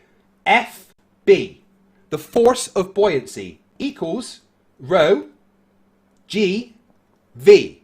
Rho stands for the density of the object, g stands for the downward acceleration due to gravity, and v stands for the volume displaced. So for a helium balloon, you would calculate the force of buoyancy by looking at the density of the balloon, the gravitational acceleration, and the volume it displaced. That means that the air around the balloon, which is heavier, will be pulled down with a stronger force of gravity than the helium balloon, which would make a force of buoyancy in the opposite direction to gravity, because the air is being pulled down with a stronger force than the helium balloon, which has a lower density. Thanks for that maths lesson there, that physics lesson. So this force of gravity is such a strong force that it shapes everything into a ball? Yeah, it's actually called hydrostatic equilibrium. There is a certain mass where basically gravity will turn anything into a sphere. Right, it's the lowest energy state for something to exist. Me and you and every little animal on the planet should be all little balls getting rolled about. No, our mass isn't big enough for that to happen. We don't, I just explained, because the force of gravity is proportional to the mass, our mass isn't large enough for the hydrostatic equilibrium to happen. You know, the force of gravity isn't enough for that to become a thing. Would I be correct in saying that the Earth is 70% water? You would not be correct in saying that, no. 78% water? Nope. You could say that the surface of the Earth is covered with roughly 70% water, but you definitely could not say that the Earth is 70% water. Aye, what I mean is that there's 70% oceans and seas compared to the land mass at the top, Roughly, so yes. why is it, so if it's such a strong force and it's all about mass making little balls and stuff, or big balls and planets and suns and all the rest of it, why is it not shaping every ocean and sea into a ball? It's shaping it into the ball around the Earth. No, I'm on about just grabbing all the oceans with the mass of them and shoving them into a ball, because it's ridiculous. Because the mass of the Earth, which the water is around, is attracting it towards that. And then we have to take into account the mass of everything that is on Earth that is part of the same gravitational field. You know, gravity won't, when the Earth is so big that it creates the largest gravitational force, other things aren't going to be affected by their own individual gravity in a measurable way, because Earth's already attracting everything towards it. That's why I can't take a football, pour water on it and the gravity of the ball stick the water to it, because that water is already being attracted to the Earth below us, because that's got a larger mass, and as we just went through, that means a proportionally larger gravitational force. So I think to round off that discussion, what holds us all in a flying spinning ball is 1G, and gravity. A box You fucking retard. Gravity. Have you ever heard of gravity? Gs, Gravity. 50 Gs, which is 49 plus the 1. Do you think a boxer's punch could hold trillions of tons of ocean and sea on the Earth? 50 Gs could. If 50 there was if there was a downward acceleration equal to 50 Gs, then water would most definitely be held to the Earth. Yes. That's ridiculous, because a boxer's punch could not hold trillions of tons of ocean and sea on an Earth, and that's 49 plus the 1 that is you're telling us holds us on the Earth. It's ridiculous. Wait. You're saying that the force created. Wait, you're saying that the force created by a boxer's punch. You're trying to equate that to the gravitational acceleration caused by the mass of Earth. I'm trying to Holy equate that shit. to your 1G. Is it true that 1G holds everyone on the Earth? Gravity's downward acceleration on Earth of 9.8 meters per second squared holds us to the Earth. Equal Yes. to 1G. Yes, that's right. Ridiculous. People, make note of this. A boxer's punch exerts a force of 50 Gs, but Craig believes that millions of tons of ocean and sea and every human being flying at 1,000 miles an hour are held on the Earth by 1G. All right. So hilarious. Imagine Hilarious. if, right, okay, so 1G is acting on everything, right? So there's 1G acting on this pen. There's 1G acting on this mouse. There's 1G acting on my stupid haircut, right? There's 1G acting on everything right now, okay? If you take a boxer's punch, that's 50G just acting on one thing, the other boxer's face. Now, let's say that that boxer was applying 50 Gs constantly to every object on Earth, right? Do you think it would be held on Earth then? No. Every single atom on Earth is having No. 50 Gs applied to it. No. Every single atom. Maybe if you took a centimeter of water, yeah, maybe. But let me But just point but out, every we've got centimeter. miles Every deep. centimeter of water is also having 50 Gs. It's not that one 50 G like impact spread over That's the Earth for all hilarious. time. That's It's hilarious. a constant 50 Gs that It's a would be fairy applied. tale. Craig, it's a fairy tale. You were brainwashed as a child to believe Just that because lived in a you flying don't spinning ball. argument from incredulity No. does not debunk anything. No. Just because you No. don't understand physics or how to tie shoelaces does not make the Earth magic pizza land. Listen, just because you have a list of logical fallacies, Craig, does not make No, it you're real. the one that's done logical fallacies. Remember, you did the cherry picking, you did the No. fallacy of stolen concept, you've done the fallacy of straw man several times. I've not done any fallacies. Doing maths is not a fallacy. Okay, what about long distance observations seen for hundreds and hundreds and hundreds of miles? Hundreds of observations, even Okay, one of present them one in on particular. an aeroplane at 32,000 feet, seen for 1,200 miles. That You can't was a do lie. that in the world. Actually, so you're talking about the J-Total Media infrared picture. Okay, That's so the one. yeah, no, so that's actually been debunked. That was not looking 1,200 miles. Never It was been debunked. it was actually Gem Panda, I think, did this Gem one. Panda. Gem Panda's the biggest joke ever. Well, he's debunked a lot of shit, but also No, he ain't debunked anything. also Gem Panda's a Gail joke. Stryber, when he was on my channel debating JM Truth, also debunked it because they actually mapped the landscape and found out that that wasn't the river they were claiming it was a different one. So those distances were not what J-Total Media was claiming it was. So the only way that photo is possible is if a flat earther lies about its contents. Yeah, so Chicago skyline, I don't know, 50, 60 miles away. Yep, it can cool. be seen. One degree of refraction, no problem. No, it's actually, is it not 0.01 refraction, Craig? No, 69 miles equals 1 degree of curvature on Earth. So if we're looking at 50 miles for the Chicago observation, it'd be about 0.8 degrees of curvature needed from the refraction for light to be able to show the Chicago skyline, which isn't a problem because standard refraction is about every 1 degree. high altitude balloon footage, you can see they're using a fisheye. The ones that are not, it's except Mr. flat. Sensibles, of course. How do you explain that? They don't all use fisheye. My friend Mr. Sensible sent a probe up with 3 cameras. Okay. A probe. Yeah, that's what you call it, right? You mean a high altitude balloon? Yeah, it's a probe because it had things on it, right? So he sent up a high altitude balloon and it had 3 cameras on, right? It had 1 camera looking directly up at the balloon that was fisheye.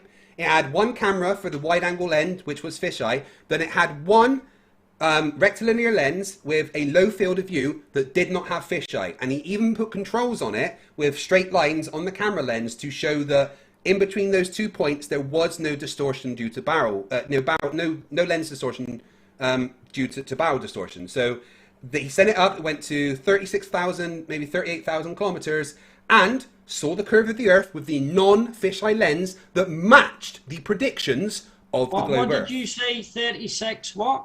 1,000 kilometers? Yeah, either 36 or 38. What, 1,000 kilometers? No, 36, sorry, not 1,000 kilometers, just kilometers. Oh, 36 kilometers. Yeah, sorry, not 36,000 kilometers. That's really fucking high. Okay. Oh, good job, Mr. Sensible. He's just broken records. Sorry, 36, 38 kilometers. He'd be like heading into outer space there. He wouldn't be able to retrieve his gear for that. Well, the balloon burst and it came back down. It had GPS locators on it so they could find it again. Yeah, of course. Yeah, but I was just checking your distance. So every footage that I've watched, Craig, is no higher than between 120,000 feet and 150,000 feet. All the NASA images, even the ISS, are identical to high altitude balloon footage. How do you explain that? They're not identical. Simple as that. Yeah, they're really not. Yes. No, they're really not. You're just saying something that's not true, and I'm not going to accept it. Oh, you can go and look everyone. Go and look at the ISS. Well, how do you explain? Right, you just completely ignored the fact that my friend sent up a camera that saw the curve of the Earth. How do you explain that? I would love to see that footage. If you have that footage, I will definitely look that up after the show. I could show you it now, or you can look up after the show because it's called Mage 2 and was done specifically for this thing. Like I said, he even overlaid the predicted amount of curve that you should be able to see at the height it was, and it matched perfectly. I mean, you can't deny a non-fisheye lens with controls showing the curve of the Earth as predicted. You know, and the fact is anyone can do this. And here's the thing, right? Every single high altitude balloon that's ever been sent up by a flat earther has actually had a fisheye lens. Every single one.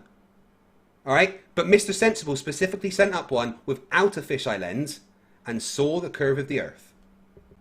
Okay, I'd like to commend the guy for sending up a non-fisheye lens, because that's good.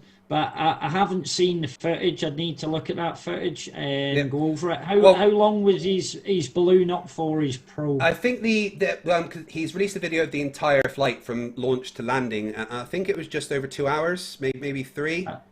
That's good. I'm eager to see that because... Well, I tell you what I think would be a good idea, because it's not my observation, it's Mr. Sensible's. How about you arrange a conversation with Mr. Sensible about that specific footage? Because he went to the effort of doing that, I think he deserves the credit of actually having that. I can use it to debunk things, but I didn't do it. Mr. Sensible did. So rather than argue about his footage, I would like it if I could maybe set up a debate between the two of you about that footage. I would love to speak to Mr. Sensible, but I'd certainly like to look at his footage first. All I can say is I've looked at. Yeah, all I can say is I've looked at all the high altitude balloon footage that I can get my hands on. It's a fisheye lens going like this, and then it's going over the other way. I absolutely agree that a lot of it is. When you look at it, it's perfectly flat. It's like a flat horizon, but it's it will be in fisheye because a fisheye will give you a wider field of view, which is going to change what's happening. At the edges, it will be more exaggerated. The image. Yeah. And that's why you need a low field of view. A rectilinear. The wider field of view you've got, the more flat it's going to look, even if it's not, if you know what I mean. Can I ask you a quick question, Craig? Do you think NASA uses a fisheye lens on the ISS? Some of their I know they do have several GoPros up there, yes. Yeah, but not all of them. Do you know that NASA brought out a document saying that it was a fisheye over Sinai, which is showing the Earth as like this bowl shape? Yeah, because they were close, and it extended it. Yeah. But NASA never lie about. And that's the thing. NASA never go, oh, here's a picture. This isn't fisheye, and it's actually fisheye. If NASA put out a picture that's fisheye, they'll quite happily say this is from a GoPro camera with fisheye. Well, do you not think some of these images, Craig, or most of the images that's from the ISS live footage, where you can see the solar arrays curving, because they're using clearly a fisheye lens. Now, why are they not using a rectilinear and showing us the exact image? Why use a fisheye? Because they can see more of a fisheye, and they're not doing anything to prove anything to anybody.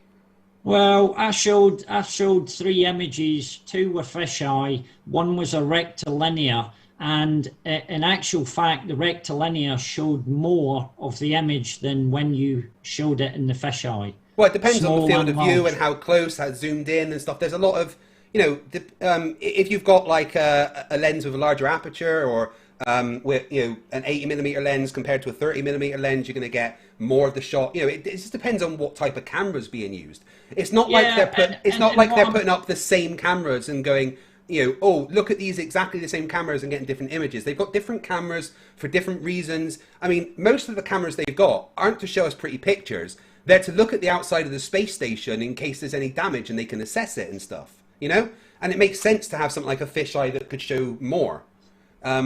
Yeah, but Craig, if it's showing curvature that's not there, why show it? Because they're not trying to prove anything to you. Yeah, no, that's the whole point. All they're doing is showing a pretty picture, right? All they're doing is showing a pretty picture. They're not showing a picture to be like, oh, here's proof of the Earth being curved. They're just going, fuck me, look at this awesome picture of a sunrise from the ISS. Whether it's taken with a fisheye lens or not is irrelevant. They just want to show us a cool picture from space. Craig, I don't know how many times I've lost count, how many times that these people, when they show us these images and they're talking to the camera, they say, look, there's the curvature of the Earth. But really, it's not. It's made by a fisheye lens. Yeah, but maybe what they see is different to what the camera sees, because their eyes aren't fisheye, are they? No, they're not fisheye, but they're... So maybe what they're seeing is, oh, look, I can see the curve of the Earth. But the camera that they're using to put that to the rest of us happens to be fisheye. That doesn't mean that they're lying. They can still see the curve of the Earth. Doesn't mean that the camera can see what they see. Well, Craig, I would say that every single video that I've watched for the ISS, they're using like a fisheye lens, and then they're using some CGI that cuts off the back of the screen where a curve, a black curve, the same as, do you know that in all these images, like I think it was the 1972 image, that they cut out all the background and put in a black background round about the Earth? No, they didn't. Yeah, they did in the 1972. I can show you that right now that they did that. You're talking about a funny thing happened on the way to the moon video, aren't you? No, I'm not talking about that. When the picture was sold to auction, the details of the picture, hold on 2 seconds, I'll get it for you. Let me just find it. I've got it here somewhere. Just while you're doing that, a bit of good news. Mistress No Raisin in the chat says that Kent Hovind was just arrested. What for? Domestic abuse, by the sound. I mean, that's not good news for whatever's happened, but Kent Hovind being behind bars is a good thing, because that's where he belongs. Yeah, I think that man destroys evolution, regardless if I don't believe in No, he doesn't. All he does is say, does a bird turn anything into else apart from a bird? Does a dog give birth to a cat? No, evolution not confirmed. And then he describes evolution in smaller steps and then denies evolution. In fact, he usually confirms evolution in his debates and just goes, "That's not evolution." It's amazing. So here's the crazy thing: what Earth just from a big bang that happened out of nothing produced. That's a nice straw man. Produced lots of boat, but it's truthful. No, it's not. That's not what we say. That's not what we say the Big Bang is. We don't say that's something. That's what they say. No, it's not. No, it's not. That's a straw man of what they say. That is not what the Big Bang is. Right. It's very simple, right? Do you believe let's just quickly go over. Ancestor was a monkey? Wait. Let's just quickly go over the Big Bang thing, because this, I mean, it's not anything to do with the shape of the Earth. It's just flat earthers' ignorance, right? The Big Bang was not something out of nothing. That's not anyone has ever claimed what it was. That is a flat Earth straw man perpetrated by Eric Dubé. Check out my new video, by the way. So, the first law of thermodynamics says that energy cannot be created or destroyed. All right, that means that at the Big Bang, nothing was created. Everything already existed. All the energy in the universe that there is now was there at the Big Bang. All right, all it was all the energy was contained in one tiny singularity, and it expanded. Nothing exploded out of nothing. Everything that exists in the universe now, energy-wise, existed at the time of the Big Bang. Okay? That is what they say, not that something exploded out of nothing. All right? Right, sorry, I wasn't listening to. No, I don't think you were. But it was because I was trying to find the image and the details. 2 seconds, I'm just looking for what it said on this image. And it was an image of the Earth. Do you want to know the actual argument for the Big Bang so you don't make that mistake again? Yeah, no, I'd love to go on to that. If you've got time to talk about it, let's go on to it. I think we've covered quite a few things. Right, if you find that image that you're on about, send it to me and we can talk about it, right? But yeah, I'll tell you which one it is, and I'll tell you what they said about it, about replacing the background, the black background. Sorry. I mean, maybe in that particular picture for auction, they replaced it, but I mean, the picture that was taken. Oh, the one that they showed to the world was replaced as well. Yeah. Right. Anyway, so Big Bang. All right, pay attention, because when you guys hold on, just before you go any further. Just before you let me raise this back up, 2 seconds. I hope I'm not going to do this. Hold on. There we go.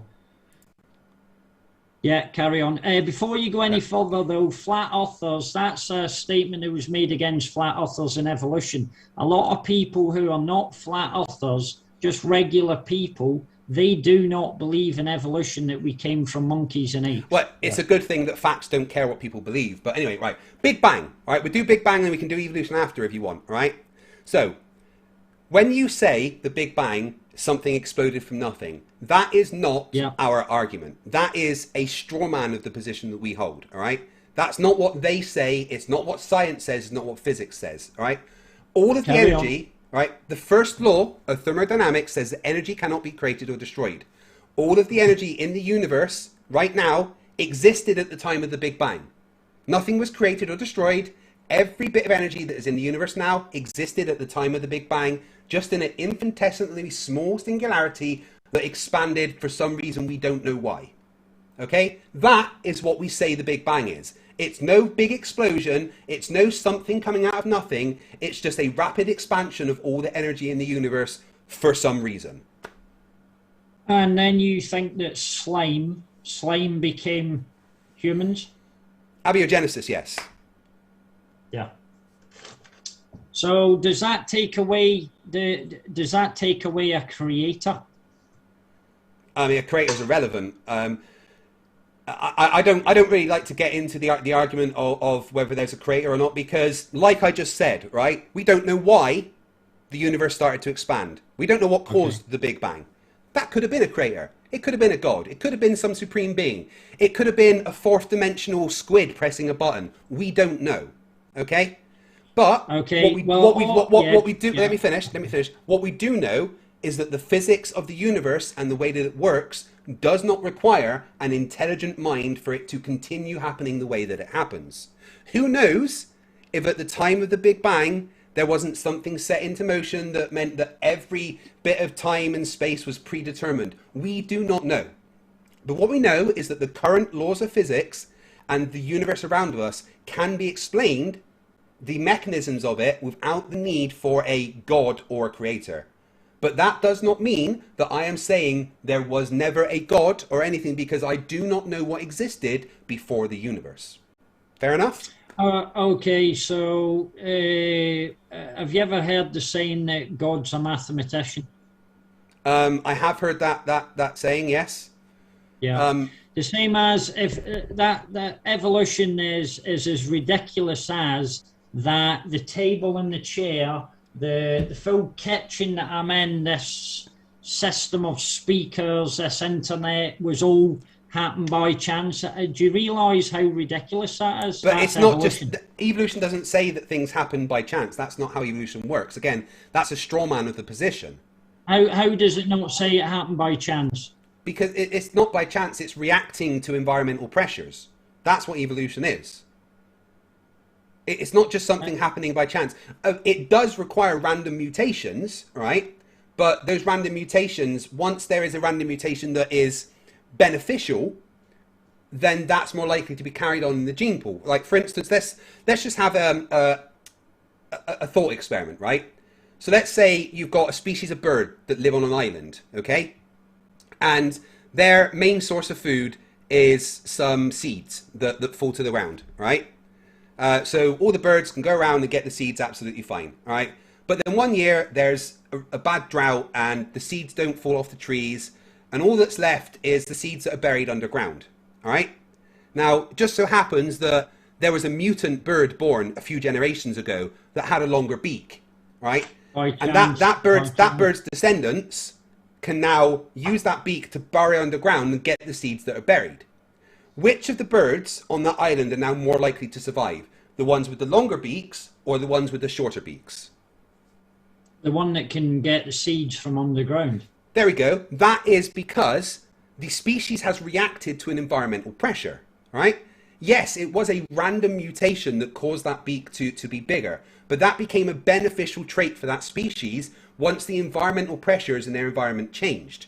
So that's what evolution is, right? But it's the fact that over time, over millions and millions and millions of years, millions and billions of small changes will literally change one species to another. We're never going to see, a change, like a dog becomes something else entirely in our lifetime, because evolution doesn't work that quick. But there is cases of evolution happening within our lifetimes, right? So during the Second World War, a lot of the London Underground, they converted it into bombing shelters, right? Now, there was a species of mosquito that lived in London. And when they built the bombing shelters, some of these mosquitoes got trapped underground. Over the years of them being underground, they literally developed into a different species of mosquito that was more adapted to less mates for procreation. It adapted to be able to survive off of the blood of different animals instead of what they were up on the surface. And they became such a different species that they could no longer interbreed with their descendants, the mosquitoes above ground. That is evolution happening. That is the mosquitoes underground reacting to the environmental pressures. So much so that they literally became a different species of mosquito. Now imagine those changes kept going on. The environmental pressures kept changing. Maybe there became a lot of water underground in some years, and maybe one of the mosquitoes had a mutation that allowed it to survive slightly underwater. Then that mutation would be beneficial and carry on. And then maybe over years that mosquito's species becomes something that can live underwater. You know, this is what evolution is. It's a series of small changes over time, which over time look like a large change. Right. Does that make well, sense? All I see that is things adapting to their surroundings. That is evolution. That is evolution. That is exactly what evolution is. That's Craig. That's just like us evolving. The more knowledge we have, we evolve. That's another version of evolution. We're not changing as a species. We're still going to be men. There's still going to be women. There's still going to be children. Yeah, okay, Listen, but look at the mosquitoes. Billions, hold on. For all the billions of monkeys and apes that have ever been born on the earth, for all the lizards and all the species of birds and everything else, we have never seen one species apart from the one you mentioned. They're not changing species. There's not a new species. We're finding new species in the Amazon jungle that's getting burnt to the floor that they reckon. Yeah, you know what I mean. So they're finding new species. But that's the thing. You know, evolution does happen, like I've just explained with the mosquitoes. And there's an ongoing experiment with bacteria, right? You can put bacteria on a sheet of paper that's got an antibacterial agent on it, right? And you'll see that bacteria go up to the point where the agent is, and it stops, right? But then after time, one of the bacteria mutates, and a little strand will pop off of bacteria that are now able to survive in that antibacterial agent, right? And then that becomes the dominant part of that species. And it goes up to a point where there's even stronger, but then it mutates again and again. And that's evolution. It's over time. And if there's enough changes over time, then they can be classed as a different species. And that's what happened with the mosquitoes. The mosquitoes from the underground literally cannot procreate with the mosquitoes above ground because they are different species now, even though they had the same common ancestor like us and monkeys, right? We didn't necessarily evolve from monkeys. We evolved from monkey-like ancestors, the same as all the other apes and monkeys and primates on the planet. We all had a common ancestor that different branches of them reacted to environmental pressures differently, you know, and over the millions and millions of years. I would agree with you that viruses and bacteria, they seem to evolve. Okay, that's okay, but that doesn't prove evolution because. But that is evolution. That is exactly evolution. Yeah, but they're not turning into human. So what you're saying is that bacteria that's evolving right now under a microscope may be a human being in a million years? Probably not a human being, no, because that would be a different evolutionary path. But who's to say that in a million or a billion years that it wouldn't be a completely different, unrecognizable species compared to what it was now because of the small changes over time? And that's what evolution is. And because time, you know, you think of like 50 years being a long time, but that's not. You know, the Earth has been around for billions of years. Humans as a species have existed for about 250,000 years. But apes have existed for millions of years. But, you know, the monkey-like ancestors that they evolved from have existed for even longer. Okay. It's just can I ask you a question? How far back, right? I know you're saying millions of years and stuff. How far back are the oldest texts that How far back are the oldest texts? Well, they recently found some texts from China, which were 13,000 years old, I believe. But that was actual writing. That's my point. They found cave paintings, which they think are about 220,000 years old. So, I mean, could you class a cave painting as text? That was the way they wrote back then, I guess. Yeah, but carbon dating has been shown to be flawed as well, Craig. They took it hasn't. It got more and more accurate. Said it was like a million years old, and it was like it's a snail shell. It wasn't a million years old. Different processes give different things, and there's many different ways of carbon dating. Yeah. A lot of them more accurate than others. But there is carbon dating accuracy issues. Yeah. The point I was trying to make there, right? We've got texts that date back maybe 12,000 years or something like that. We've got interestingly alongside that text from 12,000 years, they also found some cannabis. Yeah. Sorry, I thought that was interesting. It's one of the earliest records of cultivating a herb known to humanity, and it was cannabis. Okay. I think that's awesome. Yeah, cannabis is a religion all of itself, I think. Yeah. No, cannabis is just a wonder drug. If there is a God, then I thank him for cannabis because it's the most amazing plant on this planet. I'm not going to get onto that one though, but the point I was making was if our oldest texts go back to, say, biblical 6,000 years, ancient Sumerians 10,000, this new Chinese text 12,000. The point I'm making is to make wild assumptions, right, of how, and I know you can come up with all the so-called facts of how they made those assumptions, a bit like the clever mathematics for gravity and mass and all the rest of it. I know that.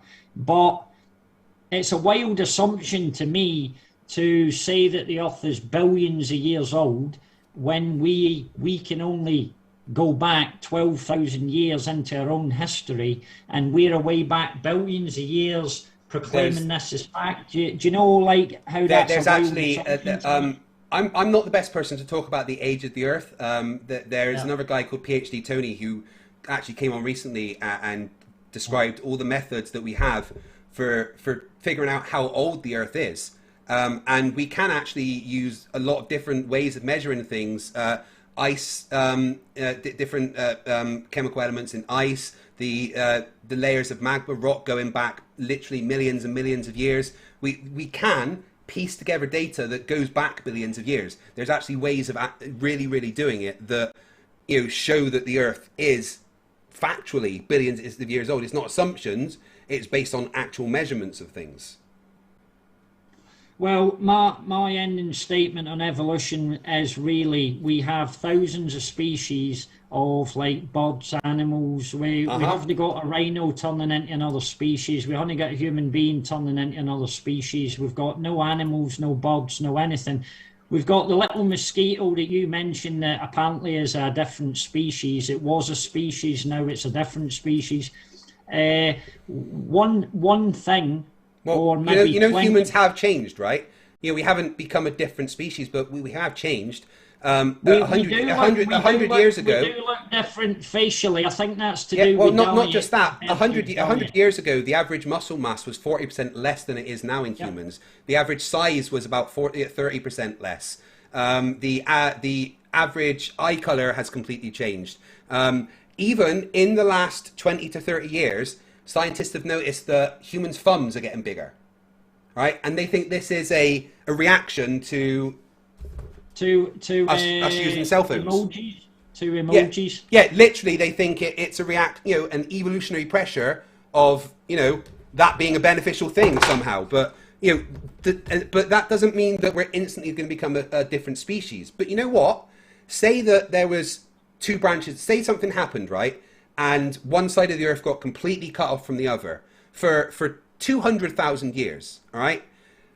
The humans from one side, after 200,000 years, would probably be completely different to the humans from the other side because their environmental pressures would be different, right? Say one side, there was a nuclear disaster and they had to live through nuclear winters and less food and stuff. But on the other side, there was food that was bountiful and there was progress and stuff. After 200,000 years, you're going to have two very different species of human that could probably be classed as different species because the small changes over those times to react to environmental pressures would have created vastly different humans. Right? Do you have an answer for why we have all the different types of races, as in like how we've got Chinese, you've got... Well, yeah, that's evolution. That's Native Indians, Aborigines. You've got all these different. Yeah. How does evolution answer that? Right. So let's look at me. Right, I'm white. Okay. I'm white because my ancestors lived away from the equator. Right. People that lived near the equator, they're black. They have more melanin in their skin because that helps them protect against the sun's rays. However, when my ancestors left Africa and moved north, became the Vikings or whatever, we lost that melanin because we didn't need that energy to be expended to create the melanin to protect from the sun's rays because there wasn't as much sun. So over time, we lost the blackness in our skin. We lost the darkness from our skin as an environmental pressure change.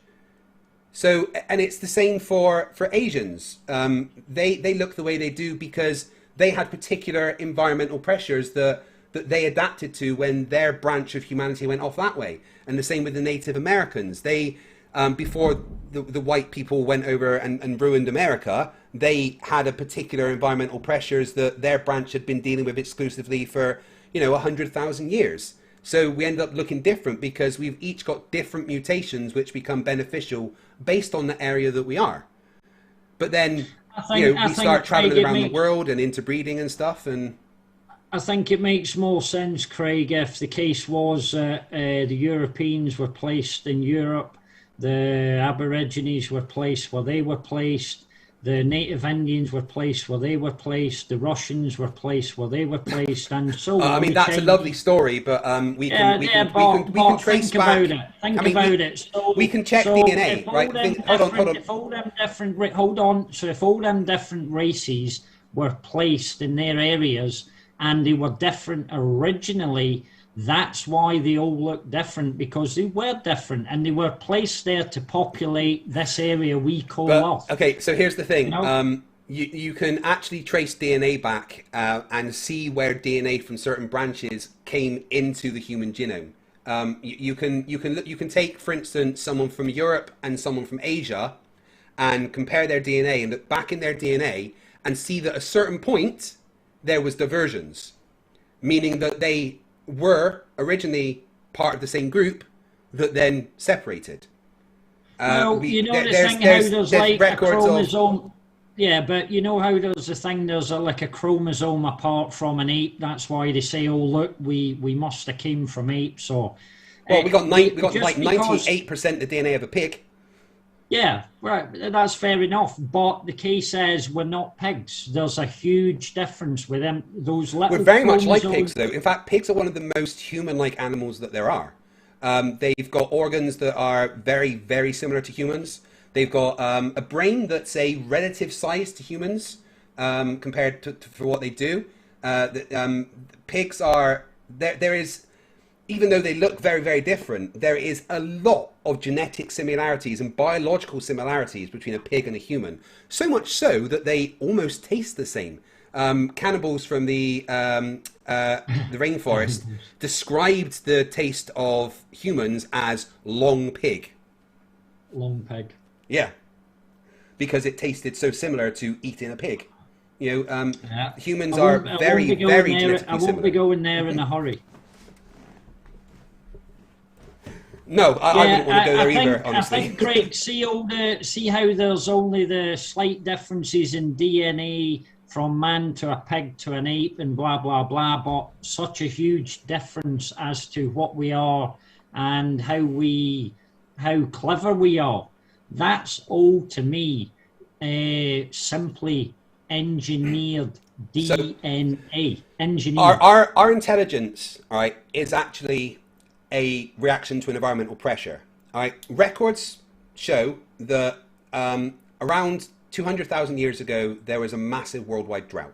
Okay, and we can look at the fossil records and stuff and see that during this time, the population of humanity dropped to less than 2,000. You know, we were nearly extinct because of this. All right, but what they found, and this is really interesting, they found intact eggshells under the ground with residues of like water in, right? And what they think happened was that humans, because of the environmental pressure of there being no water, for instance, humans had to adapt to be able to think in the future, to think, I'm going to need water in the future. So they would take eggs, get rid of all the yolk and stuff, fill them with water, and bury them in places. And the reason they could do this was because the environmental pressure meant that they had to be able to think ahead and plan. And that allowed our brains to develop more because we literally had to expend our energy on being able to think about how to survive. And because more energy went into being able to think about how we would survive, it allowed us to start thinking in abstract ways, which is how our intelligence developed.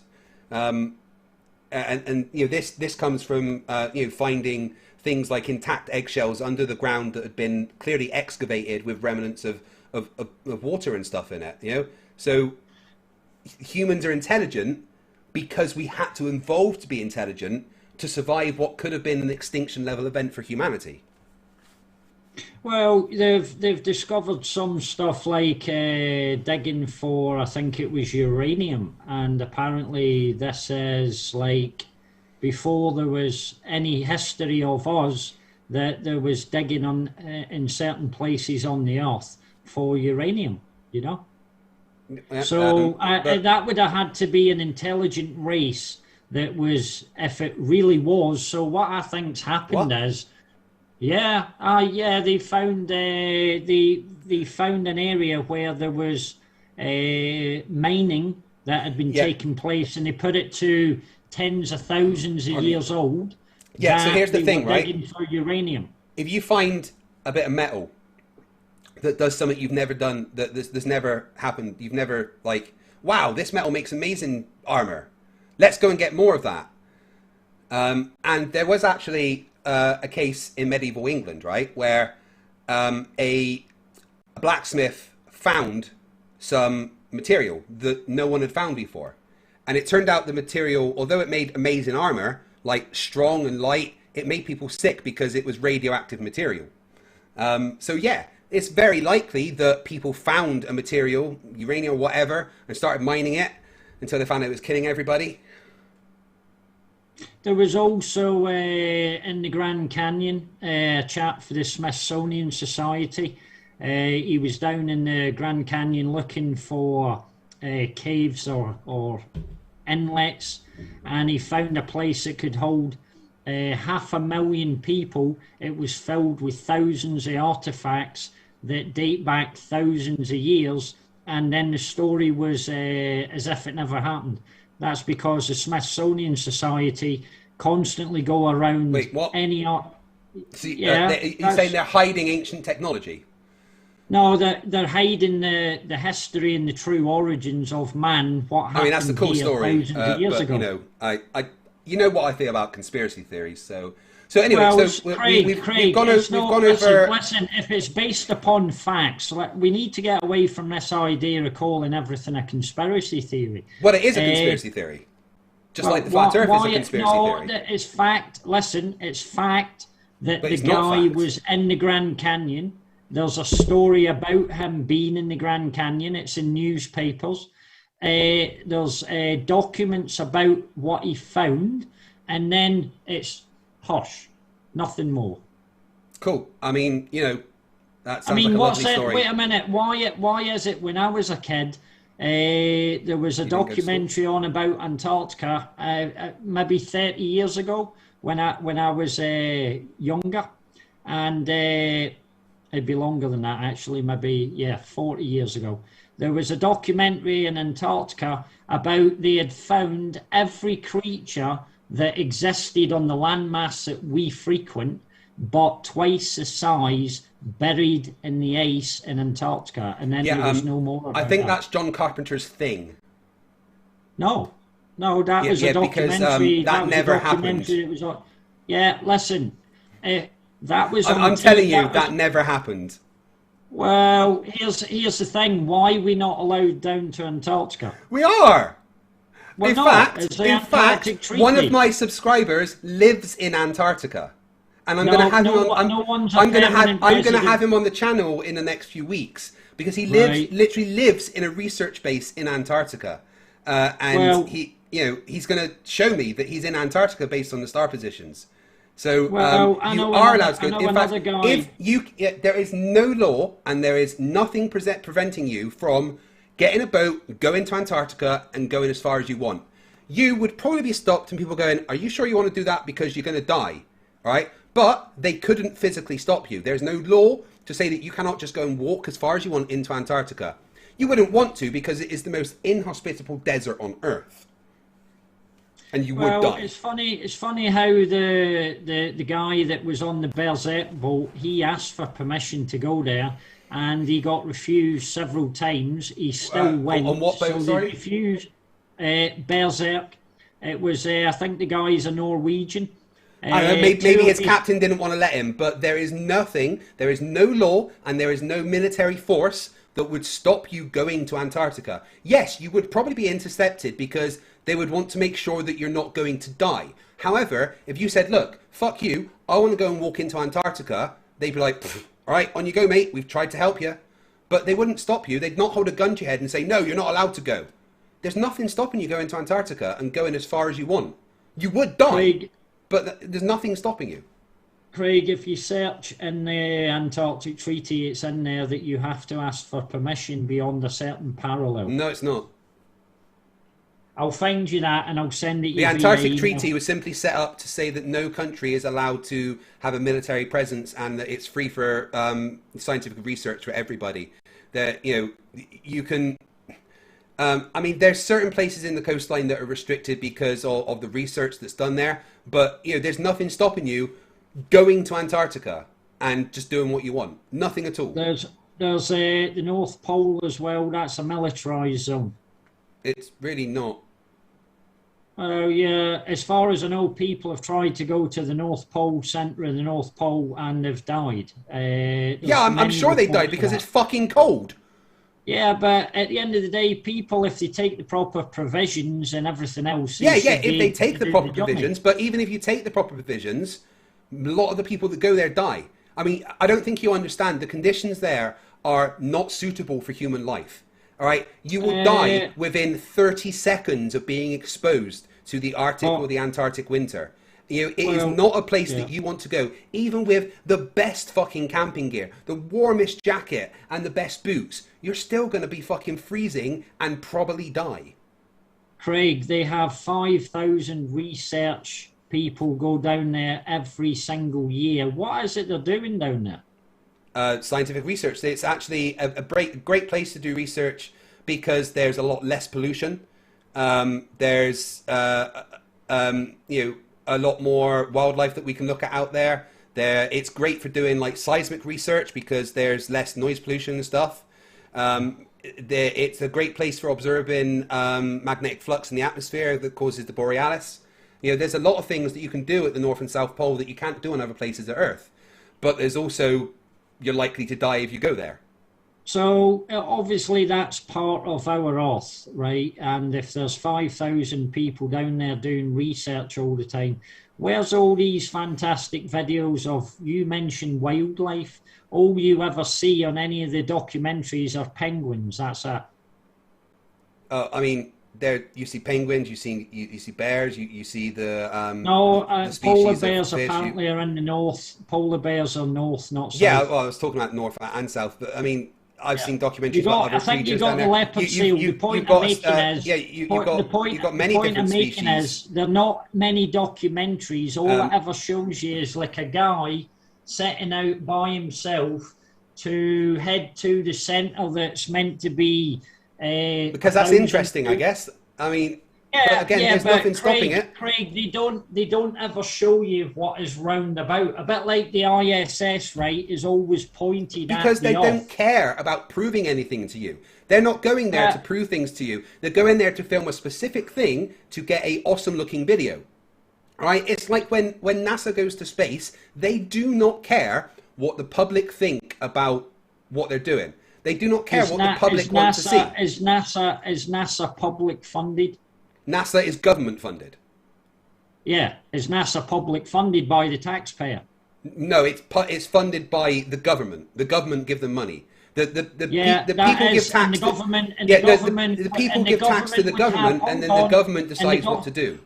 Yeah, it's nothing to do with people.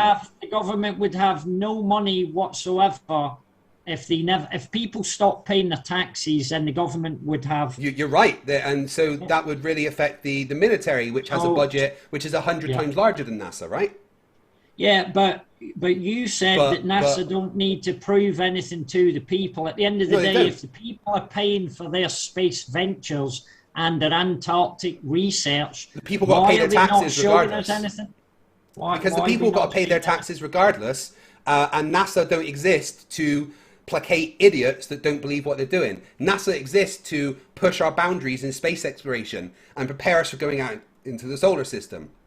They don't care. They do not care that there's flat earthers that think they're liars. They really don't care. In fact, they think it's fucking hilarious, all right? They're not there to prove stuff to people. They're there to do experiments in space and figure out how, as a species, we can leave this planet. Why would we want to... Listen, here's a big question. Why would we ever want to leave here when here has everything we need and go to set up a base on the moon? Because here doesn't have everything. All right, well, here has everything we need for the for the people that are on Earth at the moment? Well, no, not even that. There's not enough resources for the people that are here.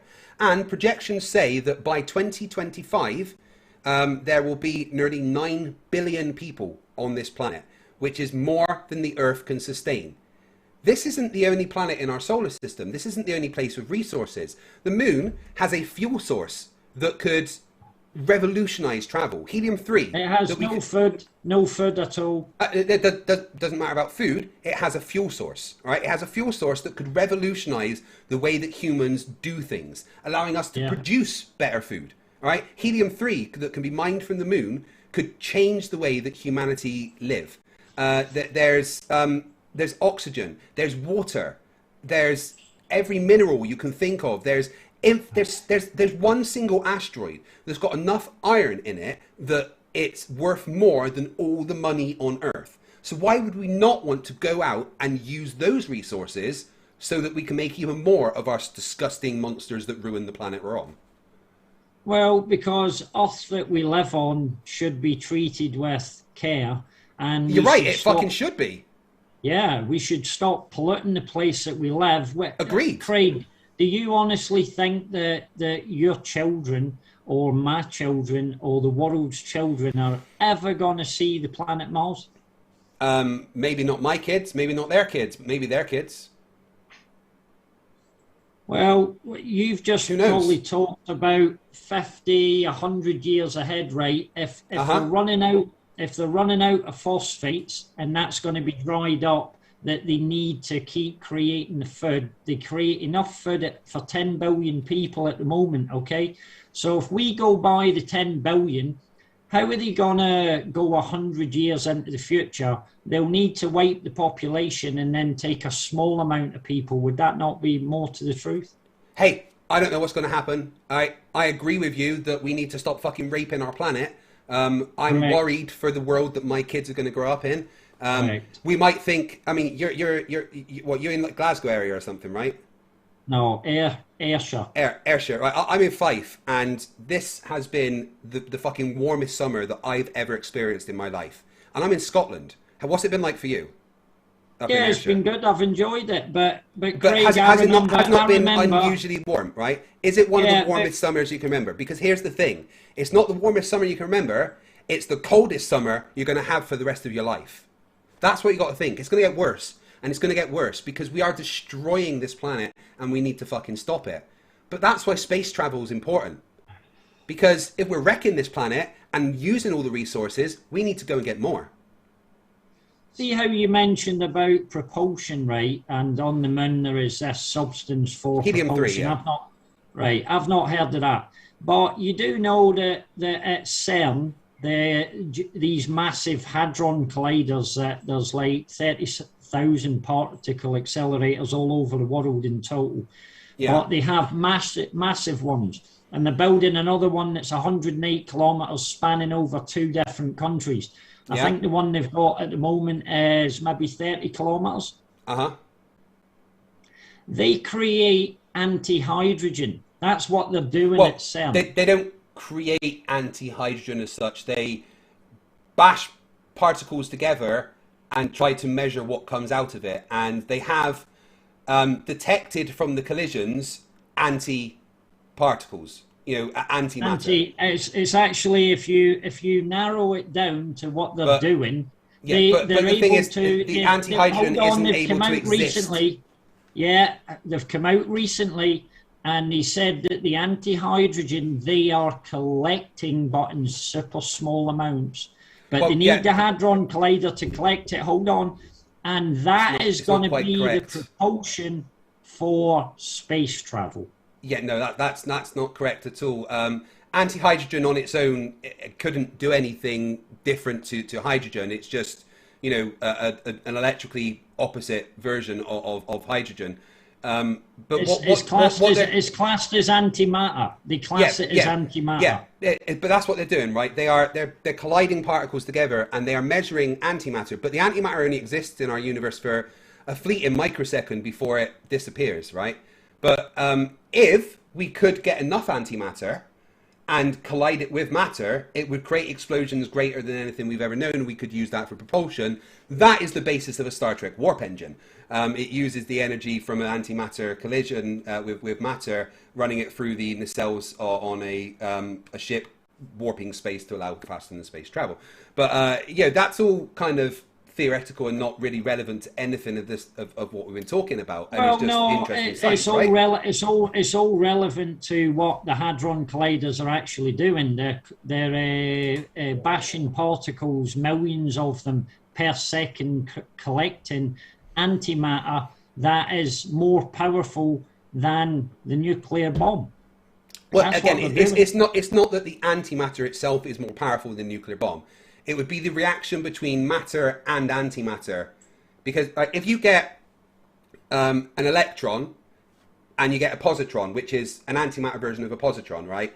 And they touch, they annihilate each other, expending an incredible amount of energy. And that's what we're kind of talking about here. But honestly, if you can't understand what acceleration is, then I doubt you're going to understand the intricacies of creating antimatter, if you know what I mean.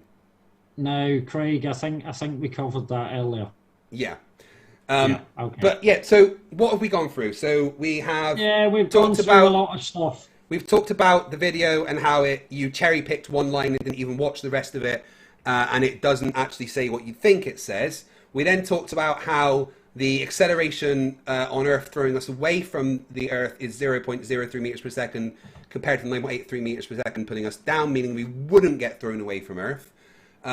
We talked about the fact that Mr. Sensible's got images of the curve, which I will get you two in contact because I would love for you to talk about his observations. And then we talked about the fact that you called me a pervert for some reason because I made a funny video for adults.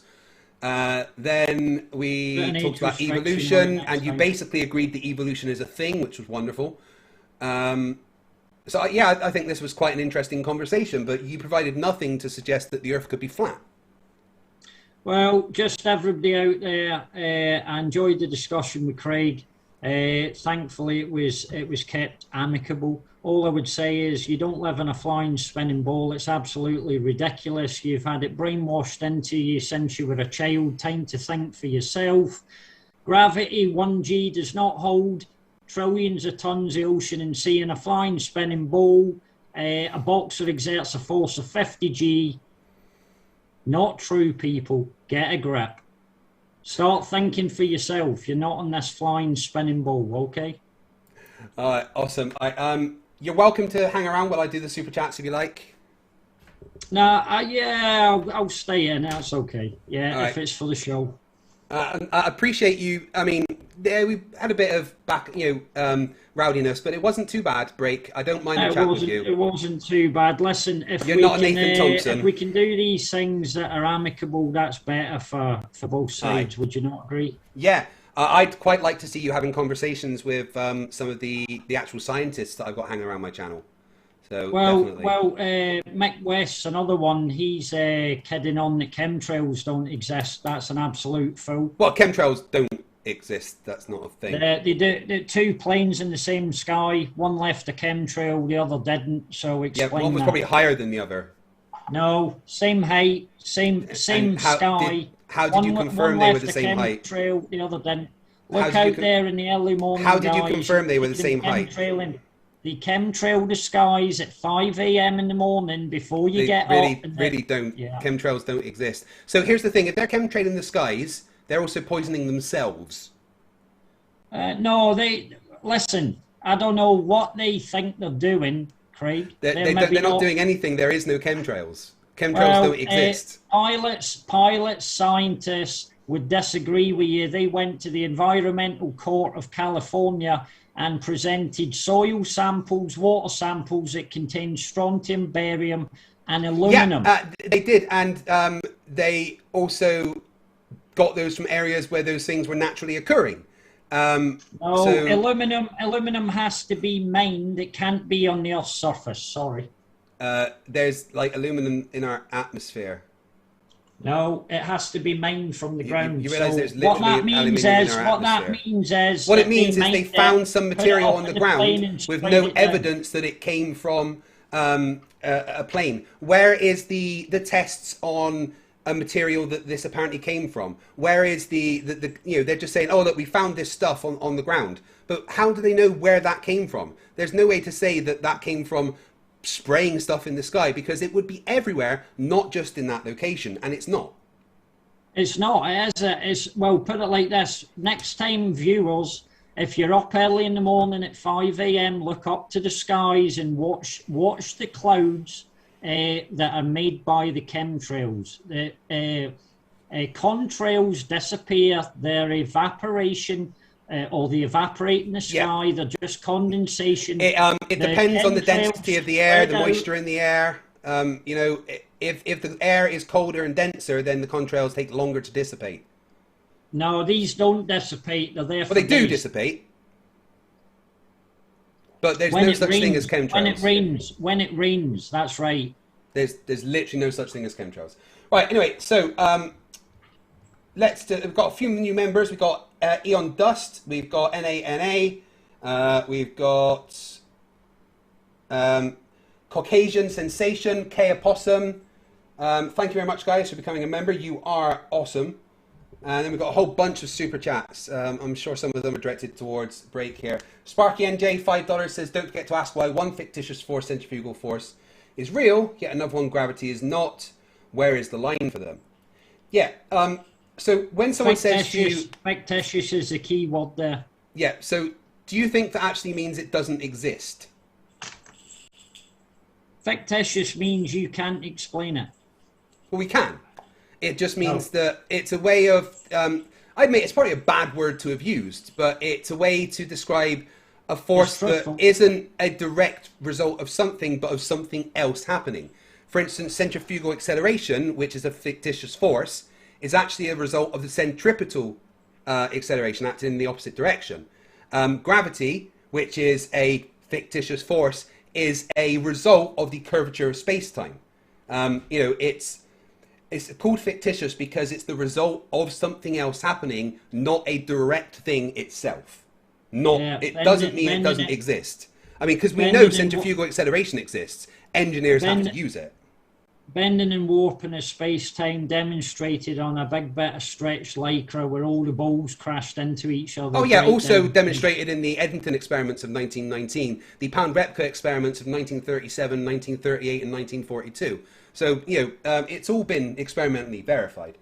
Philosopher King Gaming for $2 says, happy belated birthday, FTFE. Here's to many more. Yes, it was my birthday the other day, 38 trips around the sun.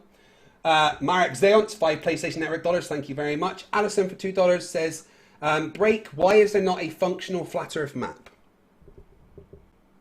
All you need to do is look at the as it is map. If you follow the projection lines out, yeah, as it is, yeah. What do you mean, as it is?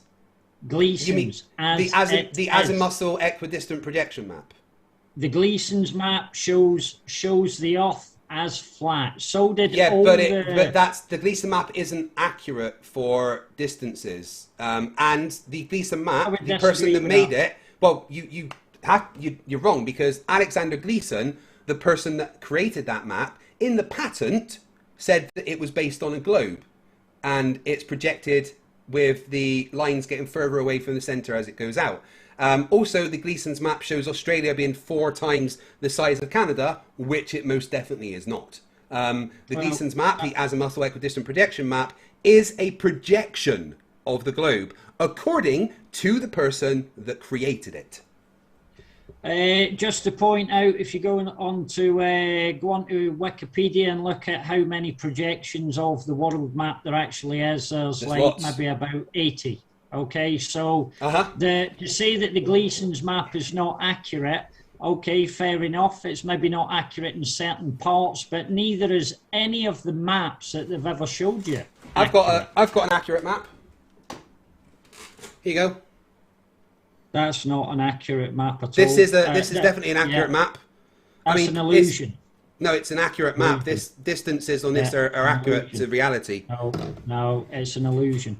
But it's actually, it matches reality with distances and stuff, though. That's been tested. If you believe in the flying spinning ball, I've tested. Been successfully I have tested this when I was in the Navy by calculating fuel consumption over distances based on the globe map. So this works, functionally works in reality. Yeah, also works on a flat map too. No, it really doesn't, because distances don't work on the flat map. Planes, if you were to plan flight routes on a flat map, say the Gleason's map, based on actual flight routes, then the planes would run out of fuel based on the distances they have to go. So, hold on. Did you know that every religion, thousands of years old, they all knew that the Earth was flat? Every picture of the old religious drawings of the Earth, they're all flat. Yeah. Incorrect. Only some of them are. I'd love to see that. Yeah, I mean, the Norse didn't think the Earth was flat. I know that for a fact. Alison, $5. So if the Earth is flat as you claim, why is all navigation based on a globe? As a pilot, I can confirm this is the case. Try to be as honest as you claim to be. Go on to see the thing that tracks the planes. Go on to the 24-hour tracker. I got banned from Mick West's site for showing him the truth. He was trying to kid people on and say that we lived in a bowl, and was showing the blue. Hold on, was showing the blue planes to be flying curved. I sent him a picture. I sent him a picture that showed the planes flying in a straight line, no curvature. I said they should have told the pilots. They should have let them in on that. But the pilots, when they plan their routes, plan curves. So no, there's no curvature at all. Ask any pilot. They don't fly in the curve. I've asked several pilots. The one that asked that question disagrees with you. No, Craig. There's lots of people up there flying planes that you just know the Earth is flat anyway. No, no pilot says that. Well, I've actually one pilot I've met says the Earth is flat, but most of them laugh at flat earthers. No, the majority that I've heard say it's flat. Says, damn, okay, I'm a flat earther now. Oh, wait, I'm not an idiot. Hail Satan. Hail Satan indeed. Tim Tully, $10. So, as you say, 8 inches per squared mile, shows you haven't done any real research. At least try to learn the correct formula. Yeah, you know, 8 inches per mile squared is the trigonometry. Work it out. It's really the Earth curve calculator. Yeah, no, it's not. That doesn't work for calculating Earth curve. Well, that's the one they gave us. That's the one we use. Who gave you that? The radius and the curvature of the Earth. Yeah, but who gave you 8 inches per mile squared? Because I know where it came from. That's what it works out. That's what it works out to be. No, it does not. No, trigonometry doesn't say that. I'm not going to argue about that. That's what it works out to be. 8 inches per mile. No, it really doesn't, because 8 inches per mile squared does not calculate to a circle. It cannot measure the curve of the Earth. 8 inches per mile squared is a chord measurement. The only way it can be accurate on Earth is if you use it as a chord measurement from point to point, not following the curve. So 8 inches per mile squared isn't the correct formula for calculating the curve of the Earth. The correct formula is H equals 1 times R minus cos A. Well, that's something maybe you should take up with Quantum Eraser. He's more equipped. Oh, I would, but Quantum Eraser is terrified of me. So much so that he banned me from his Discord. Well, Craig, you need to let the man speak. I've never spoken to him. Well, why did you get banned? Because he's afraid of me. There's no chance that Quantum Eraser that's the only way that I can think. The only reason I can think of that he's banned me, because I want to come into his Discord and debate him, or anyone in there, but they won't let me in, because they're terrified of me. Well, absolutely scared of me. Quantum Eraser goes around saying, oh, I'm this big, I'll debate anyone, blah, blah, blah. But me and Team Skeptic asked to debate him. He runs like a little girl. Well, I've had him destroy everyone he's ever come up against. Well, if he's saying that 8 inches per mile squared is the correct formula, then he's not destroying anybody, because it's not the correct formula. And do you know where that came from? That actually came from a flat earther, the original flat earther, Samuel Rowbotham, who misread it in a surveyor's book about leveling. Like I said, it can be used accurately on Earth, but not as a curvature measurement, more as a chord measurement from point to point underneath the surface. If you want to calculate the curve on Earth, you have to use H equals R times 1 minus cos A.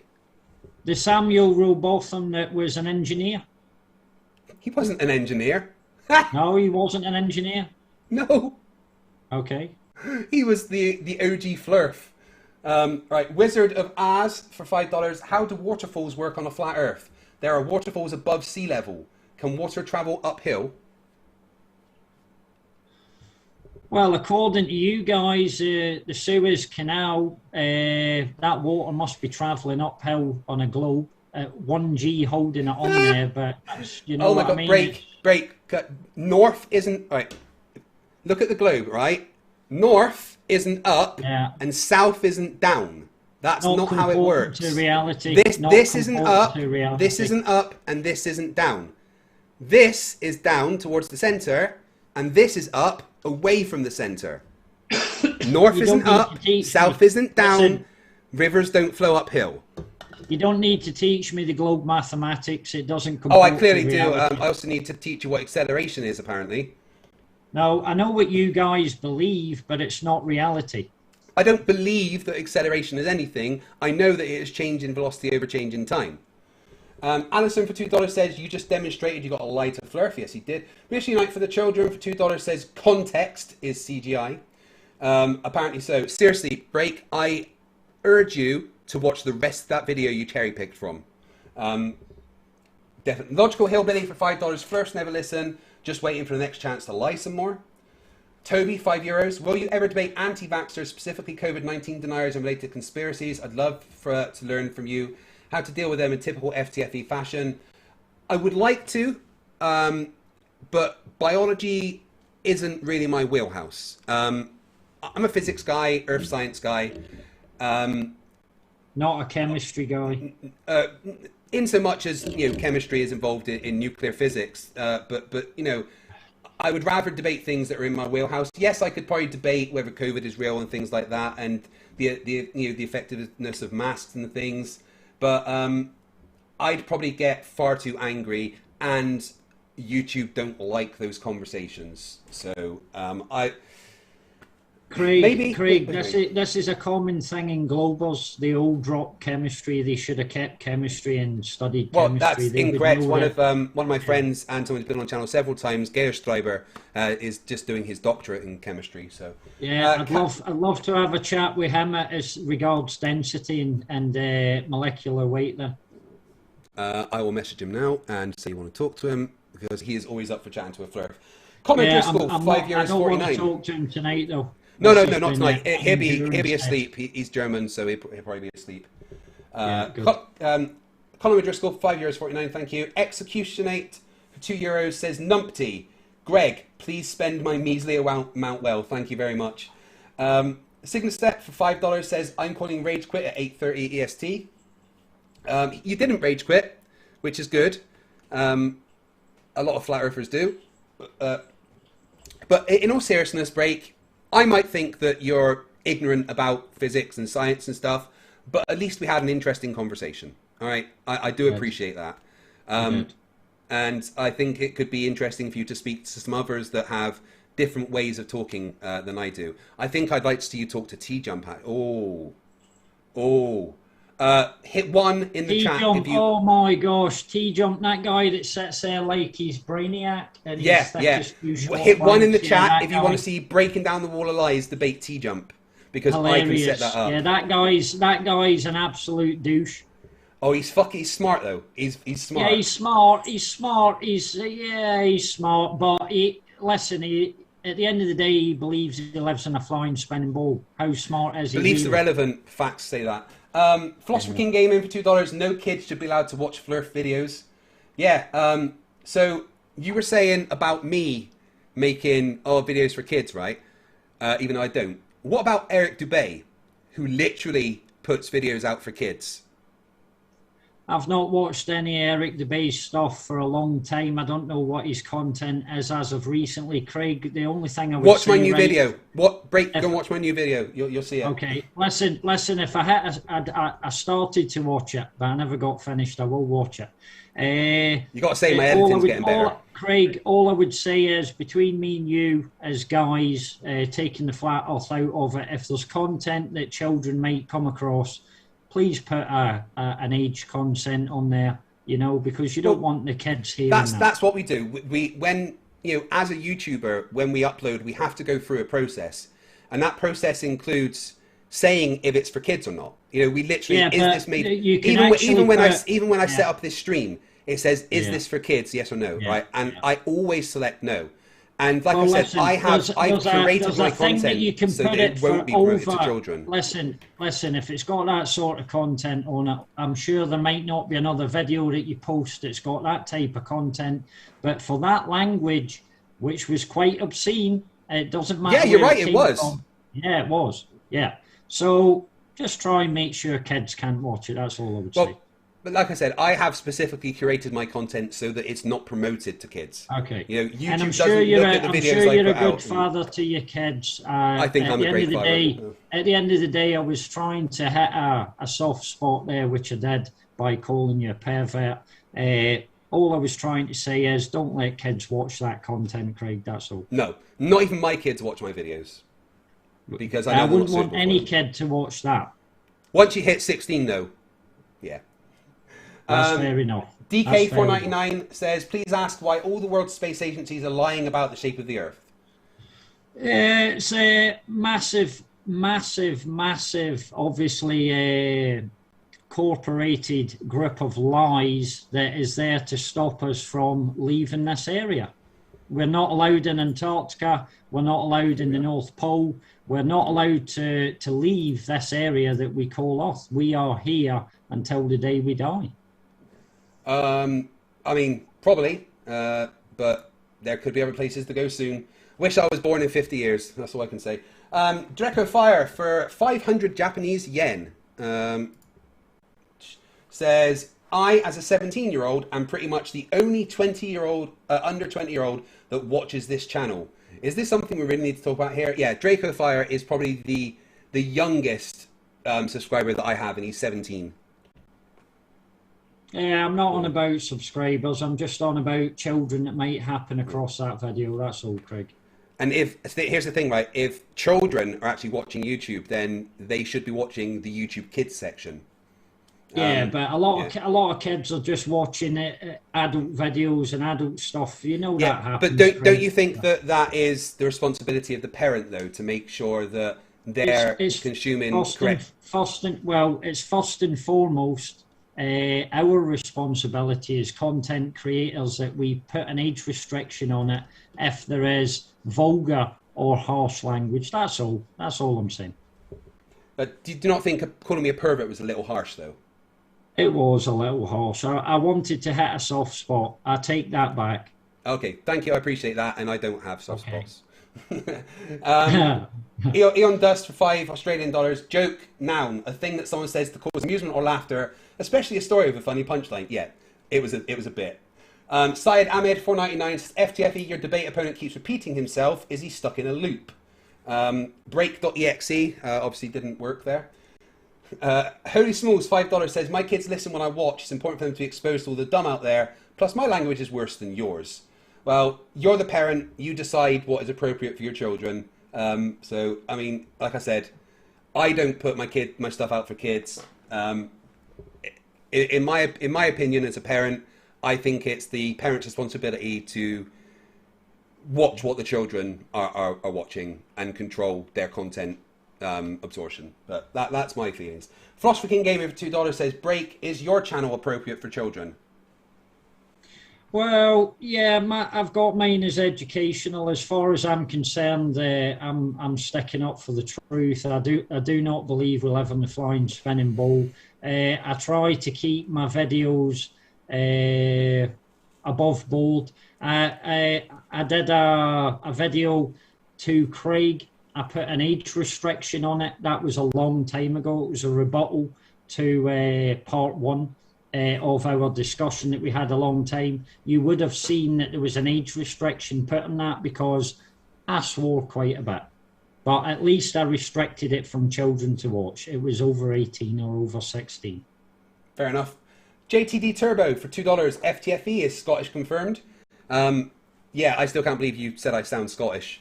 No Scottish person has ever said that to me.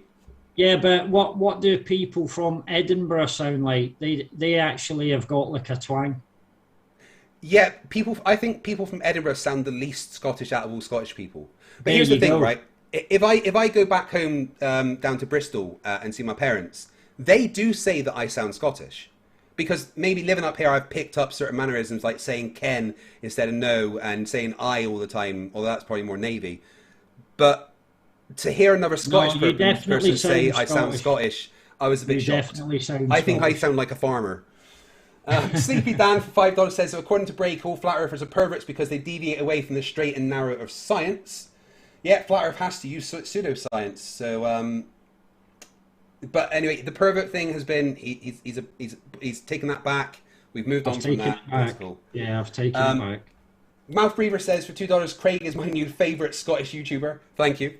Atheist Mando for $5 says, how much do I have to pay to debate gender theory on air? That isn't really something that my channel would cover, nor something I feel I would be comfortable debating. All I'll say is I'm an ally, and I like to leave it at that. However, T-Jump would happily debate that with you on Modern Day Debates. The Sun Express says for $10, hey, Flerf guy, engine revolutions per minute are not measured in miles per hour. Also, why is the Earth not allowed to be a sphere? If it was a sphere, it would be a sphere, but the proof and the evidence say it's not. They say the proof says it's flat, the evidence supports it. There is no evidence or proof of it being a flying spinning ball hurtling through the galaxy. So I'll stick with what's real. Reality. Apart from all the measurements and stuff, of course. Traveler's check for $10 dollars. Not sure what that is, but thank you. If you complete the entire roundabout in 24 hours, you won't fail at all. Yeah. Break. Would you like to see? It still won't take away the speed of 1,000 miles per hour at the equator. So it doesn't matter the revolution because of the size. It's but the which speed. one? What makes centrifugal acceleration? Linear speed or centrifugal acceleration? Or rotational velocity? Which one makes centrifugal acceleration? Linear velocity or rotational velocity? It's late. I'm tired, and I don't know. Rotational really velocity is the answer. Okay, thank you. That's like when flat earthers say the Earth spins at 1,000 miles an hour. That is, it's wrong to say because you can't spin. Truthful. But it's not, because you can't spin in miles per hour. Your engine doesn't revolve in miles per hour. It revolves in revolutions per minute. You know, you cannot measure a rotation. Yeah, but 1,000 miles per hour is correct, because if the Earth is the circumference, but it's not spinning. It's not. It's wrong to say that the Earth is spinning at 1,000 miles an hour. The correct thing to say is the Earth at the equator has a tangential velocity of 1,000 miles an hour. We just wish that you guys would say things right so that we can have the conversations easier. That's all. Well, you've pointed it out for us. Yeah. Thank you, Craig. JDT Turbo, $2 says, Flerf, what is 2 plus 2 times 0? I'm not even answering that nonsense. The answer would be 0. Caucasian Sensation, $5 says, the trouble with our Flerf friend here is that he isn't ignorant, he just knows so much that isn't true. Well, I have to say I've done research for the past 3 years at least. I knew things went right many years ago, and when I first came across Flat Earth about 3 years ago plus, I laughed at it at first, hadn't got a clue what it was. Then it came up in the feeds again. I think it was Eric DeBay's video I watched. So I started to do research myself. I went into lots of different things, and then everything made sense. So if you want to make sense of your life, guys, start doing your own research. Don't trust the scientists because they get it wrong all the time. Well, of course scientists get it wrong. Science is basically trial and error. Correct. But, right, I need to ask you a question. If I said to you, you're ignorant, do you take that as an insult? No, that just means I don't know. Right, okay. I appreciate that, because so many flat earthers get angry at me when I tell them they're ignorant about things. That's not necessarily an insult. I'm ignorant about a bunch of biology, you know? I'm ignorant about how cryptocurrency works. But that's not an insult. It's just, if you're ignorant about something, you're ignorant about something. You can always learn. Right. And you can always learn physics, Break. Absolutely. What I would like to say is there's not one of us in here has learned everything there is, and we're running out of time. So start doing your research, guys. I do research all the time, and one thing I try to do every day is always learn something new. K Opossum, $5. Kudos for finding the dumbest people on the globe. Hope brain damage isn't contagious. Indie Tiger, $20. Break, storm drains and sanitary sewers work by gravity, but the water and waste isn't being pushed to the side of the pipe. The linear velocity of the Earth is not influencing the water or the waste. So does the blood in the body that needs to go up, that gravity would kill us. If gravity was actually real, this force that holds trillions of tons of ocean and sea on a flying spinning ball, then your blood that needs to run round your body wouldn't be able to do that because gravity would kill it. Also, this happens in plants as well. So they need to bring water gravity.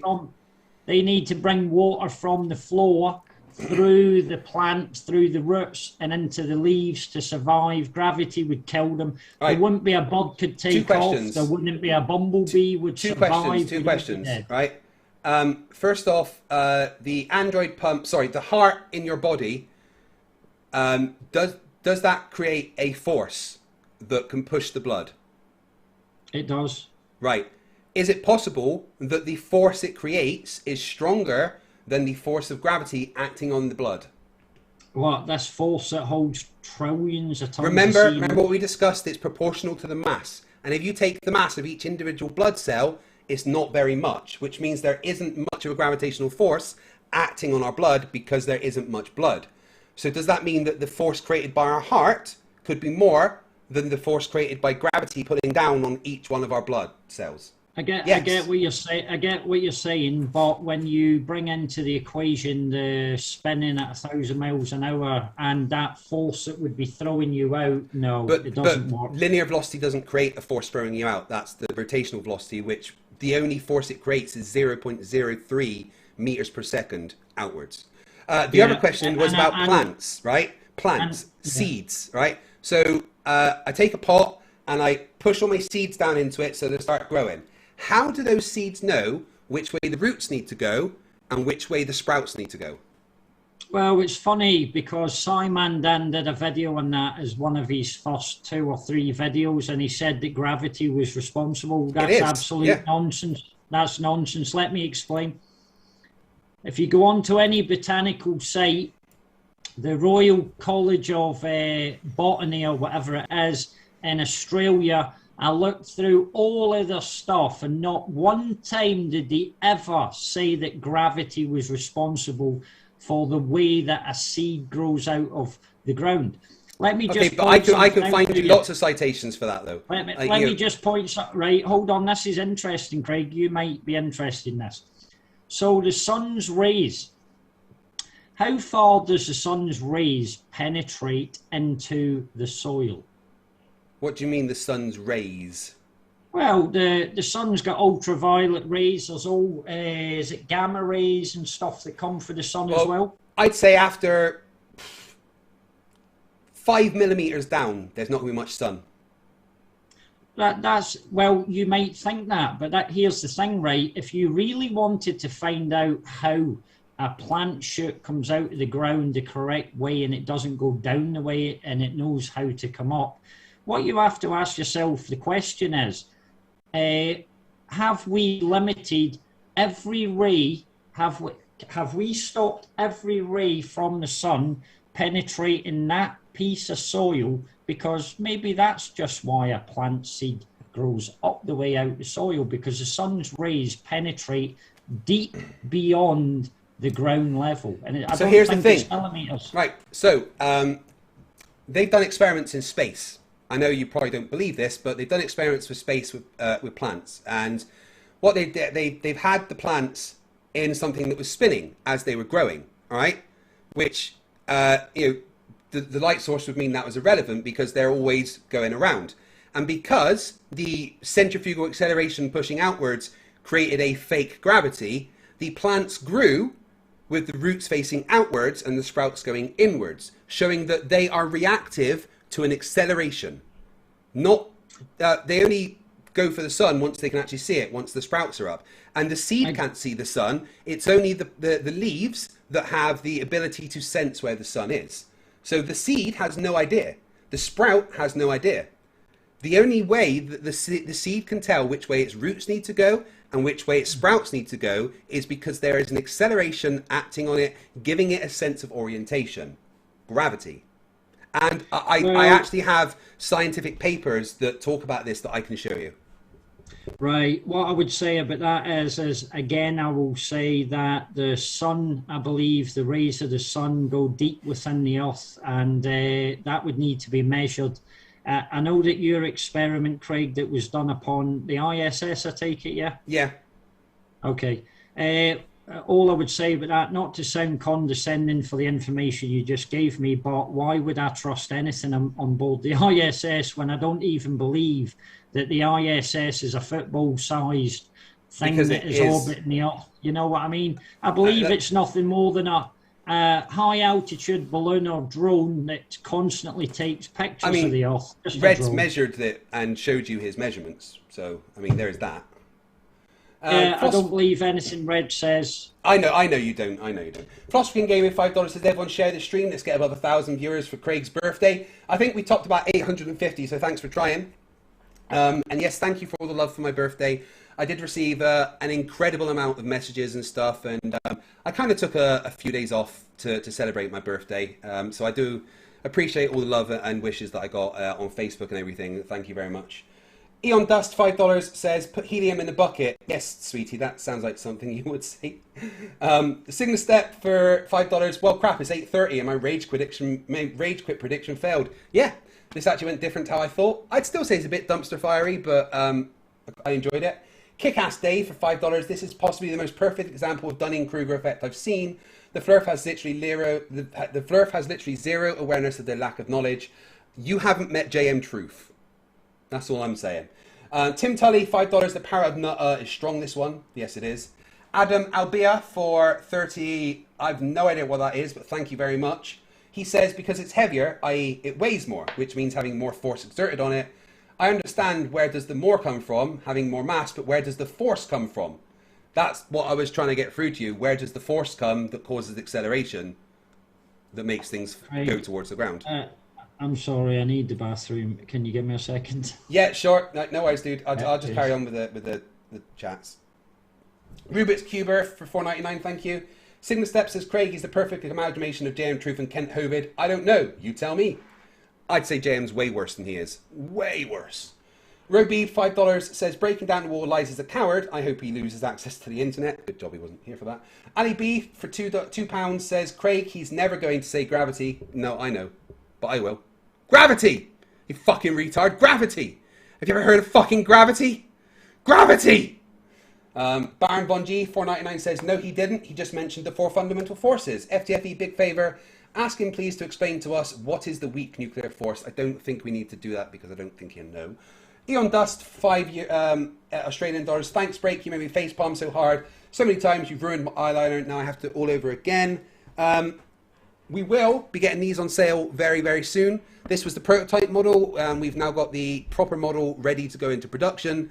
So once I hit 50k, they'll be getting out. Robeeb for $5 says, FTFE, you're not nearly condescending enough. You're being far too gentlemanly. I thought I was pretty condescending, actually. But Stringer News 1, $5. Circular reasoning. Globe confirmed again. Adam Albiba, 30. What is that you're sending me? I've never seen that currency marker before.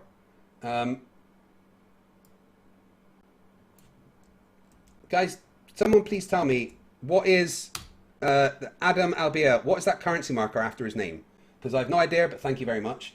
Legends say that a Flerf was once sent to space, beholding himself at the curve of the Earth. All in all, at the amazing sight, he said, that's amazing. We can easily be fooled by our curved eye lens.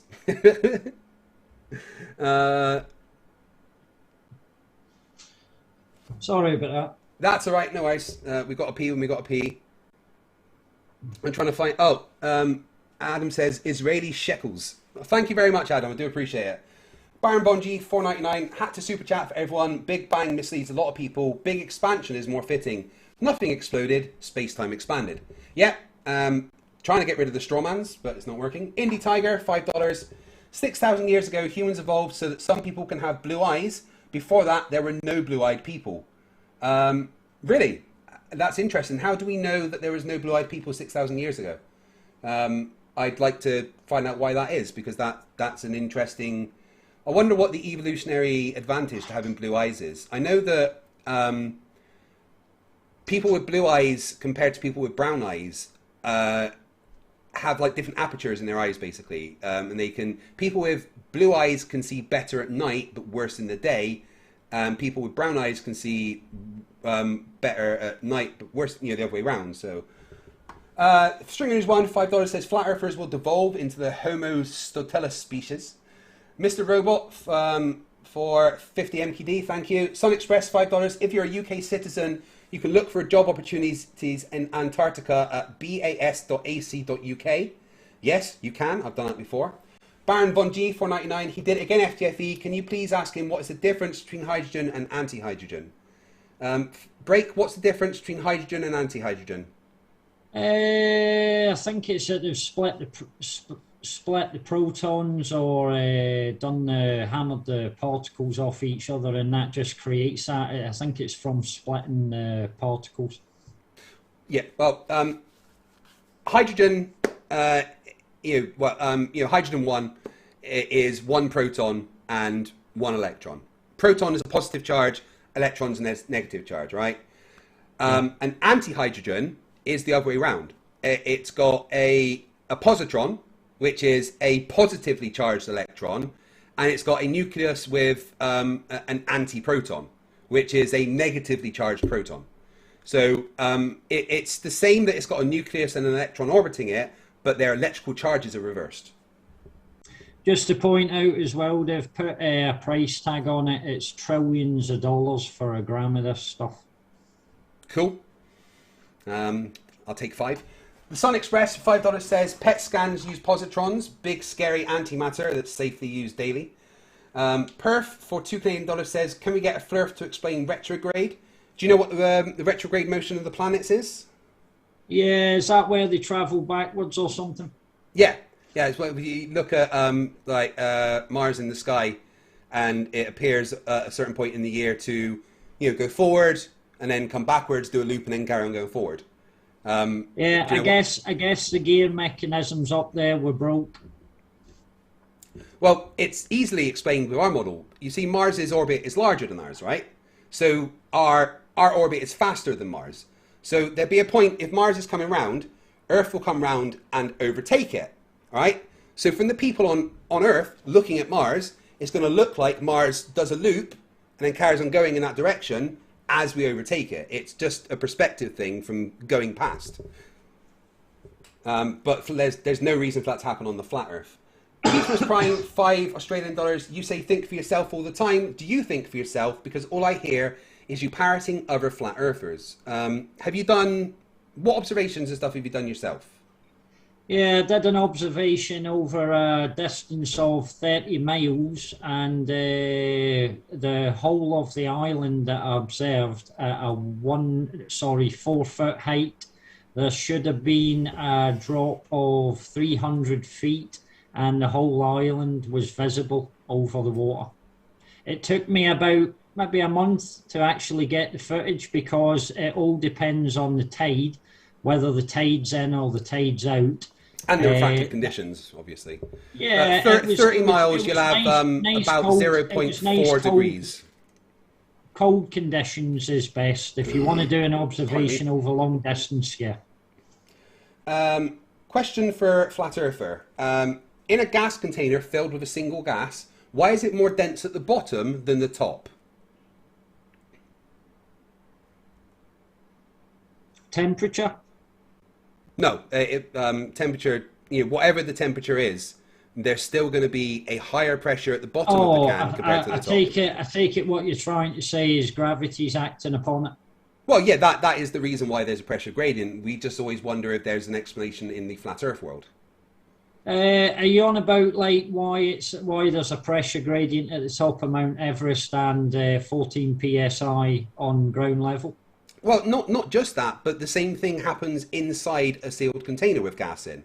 There is always a pressure gradient, higher at the closer to the Earth, lower the further you get away from Earth. So what causes that gradient? I've never really looked into any experiments that I've done on that, so I couldn't answer that one.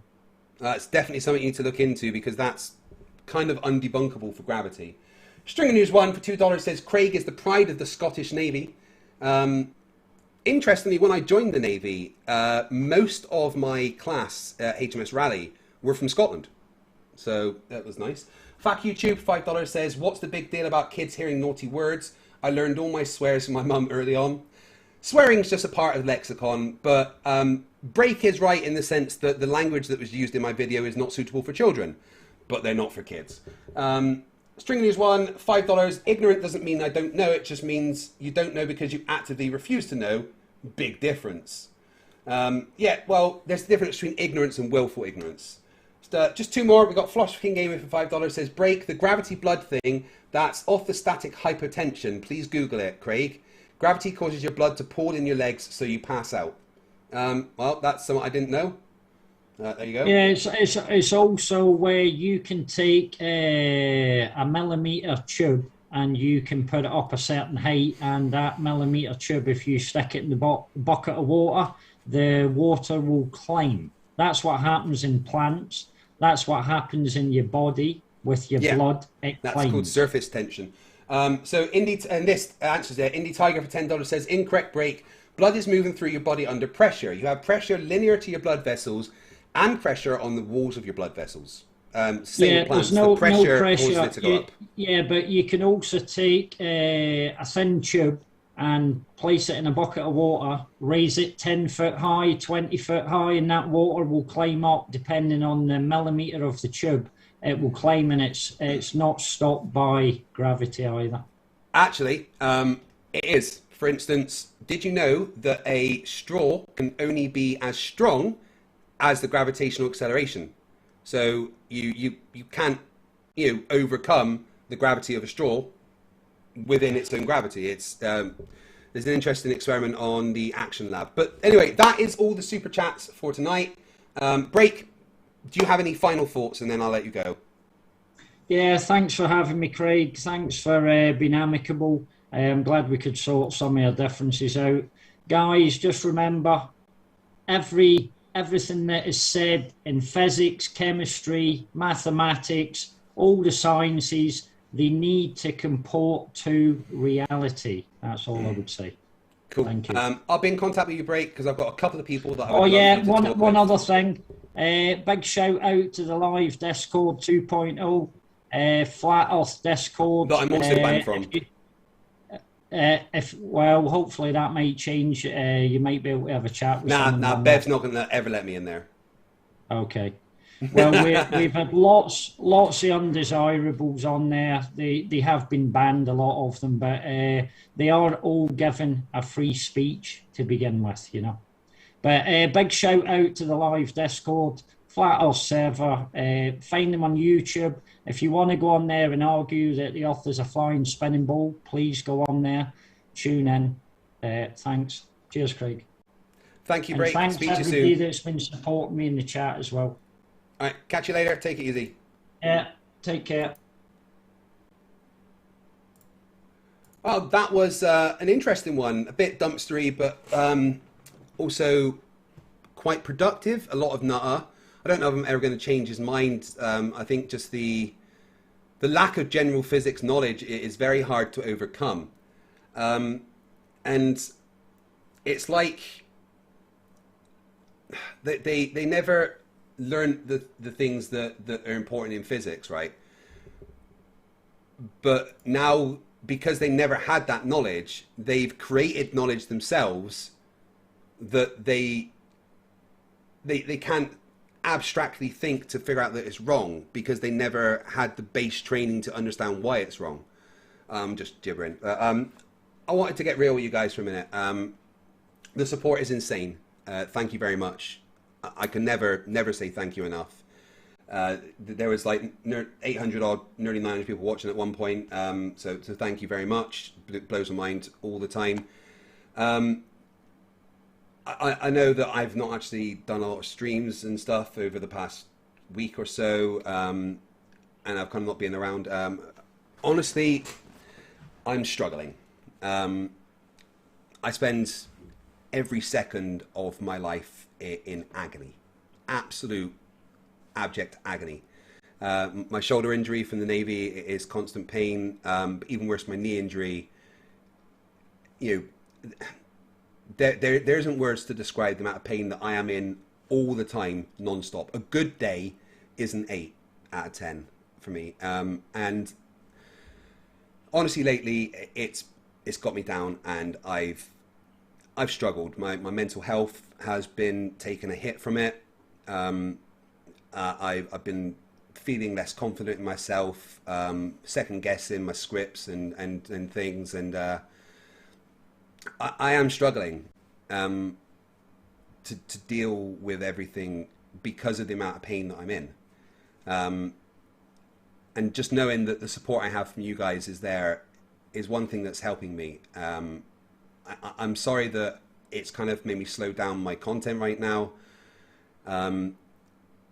But being in pain 24/7 is something that weighs on you. It takes over your life, and there's days where I can't see anything but the pain, and it's hard to describe what it's like to live in constant pain. If I woke up and there was no pain, I think I'd feel like something is wrong, but it's pain that I can never get away from, and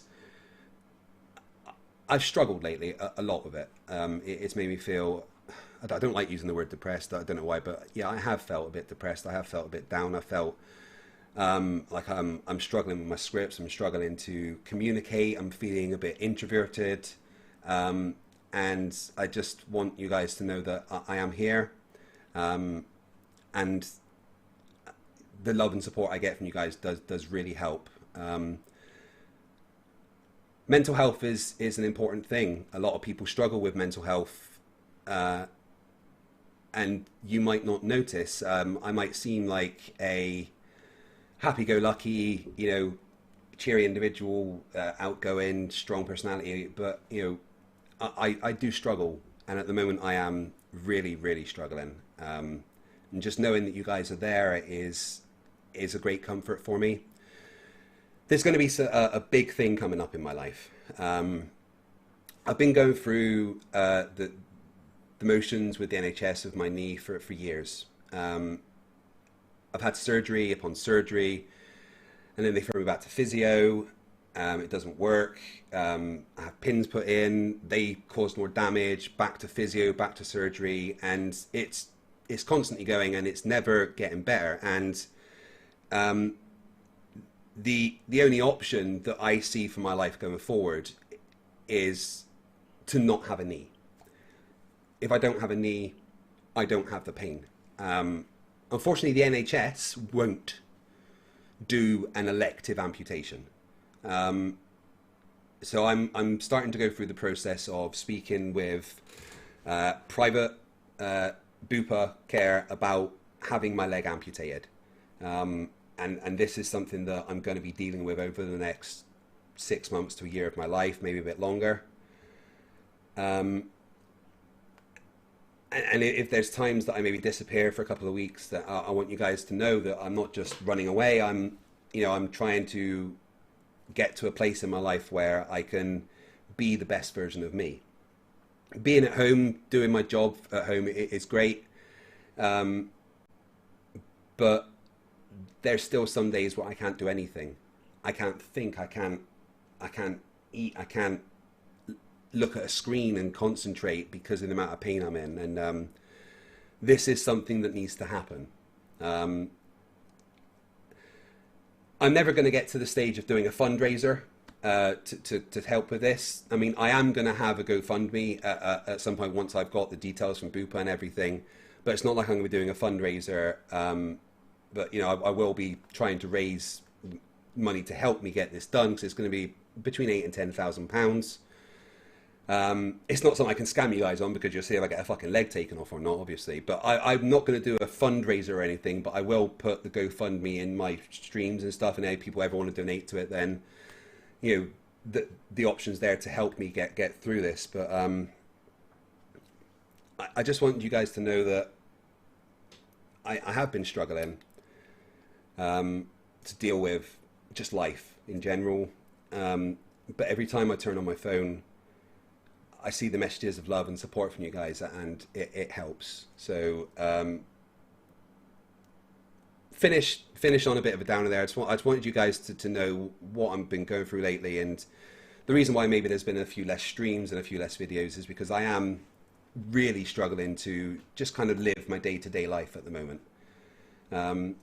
Being in constant agony is something I would never want anybody to go through, because it's something that, you know, chronic pain is something indescribable, and unless you have it yourself, it's kind of hard to describe what it is going through it. But yeah, thank you for your love and support. I do appreciate it. John Eagle says no chance of a knee replacement. They did talk about a knee replacement, but the amount of damage that's done to all the areas around it would make a knee replacement harder. Plus, I would only get 30 to 40% of my motability back if it was successful, and that's not good enough, you know. I feel like with a prosthetic, I could have a relatively normal life. No knee, no pain. That's, you know, it's not about having a replacement and, you know, just getting the movement back. I can't deal with the pain anymore. I cannot go back to physio and go through that. You know, after a day at physio, I am crying. It's, you know, I can't do it. I am not strong enough to go through more surgeries and more physio. There is, in my mind, there is only one option, and it's getting my leg removed.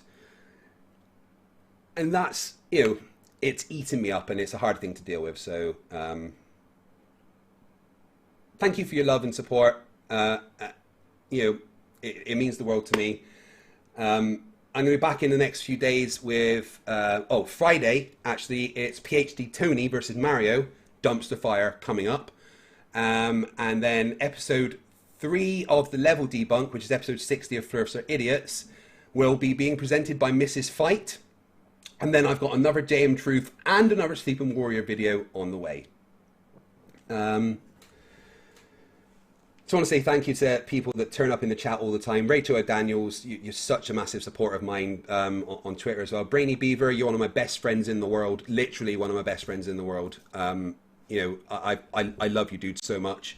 Philosopher King Gaming, you're always there. Marcus Dresden, Stellarium Celesta, Earthrise, Lord Luminous Pooh, Philosopher King Gaming, Fat Turks, NANA, Perf, Heat Shield. There's just William Cozit, Stringer News 1, who's one of the biggest supporters of the channel, has been for such a long time. You know, you guys make this worth doing, and I love you for the support you give me. Philosopher Gamer, $2 says, happy birthday again, final super chat FTFE. Indie Tiger for $10 says, been there with my knees, a flight of stairs can bring me to the brink of tears and look like Everest to me. I fucking hate stairs, honestly. Oh my god, I can't do it. And Perf, $5 million, thank you very much. Sorry to get real at the end there, guys, but I think it's important that you know what I'm going through. Well, I am trying to do my best for you as well. I'm never going to stop making this content because I absolutely love my job more than anything I've ever done in my life. And just knowing that you guys love what I do spurs me on to do more. Thank you for being here tonight. You're all seriously the best. I can't say enough. I fucking love every single one of you. Remember that stupidity is not a right. Fight the flat earth. Fight the flat, fight the flat, fight the flat, fight the flat, fight the flat. Balthazar 228-499 says happy birthday. I hope you developed the vaccine for flat earthism. Me too. Fight the flat, fight the flat.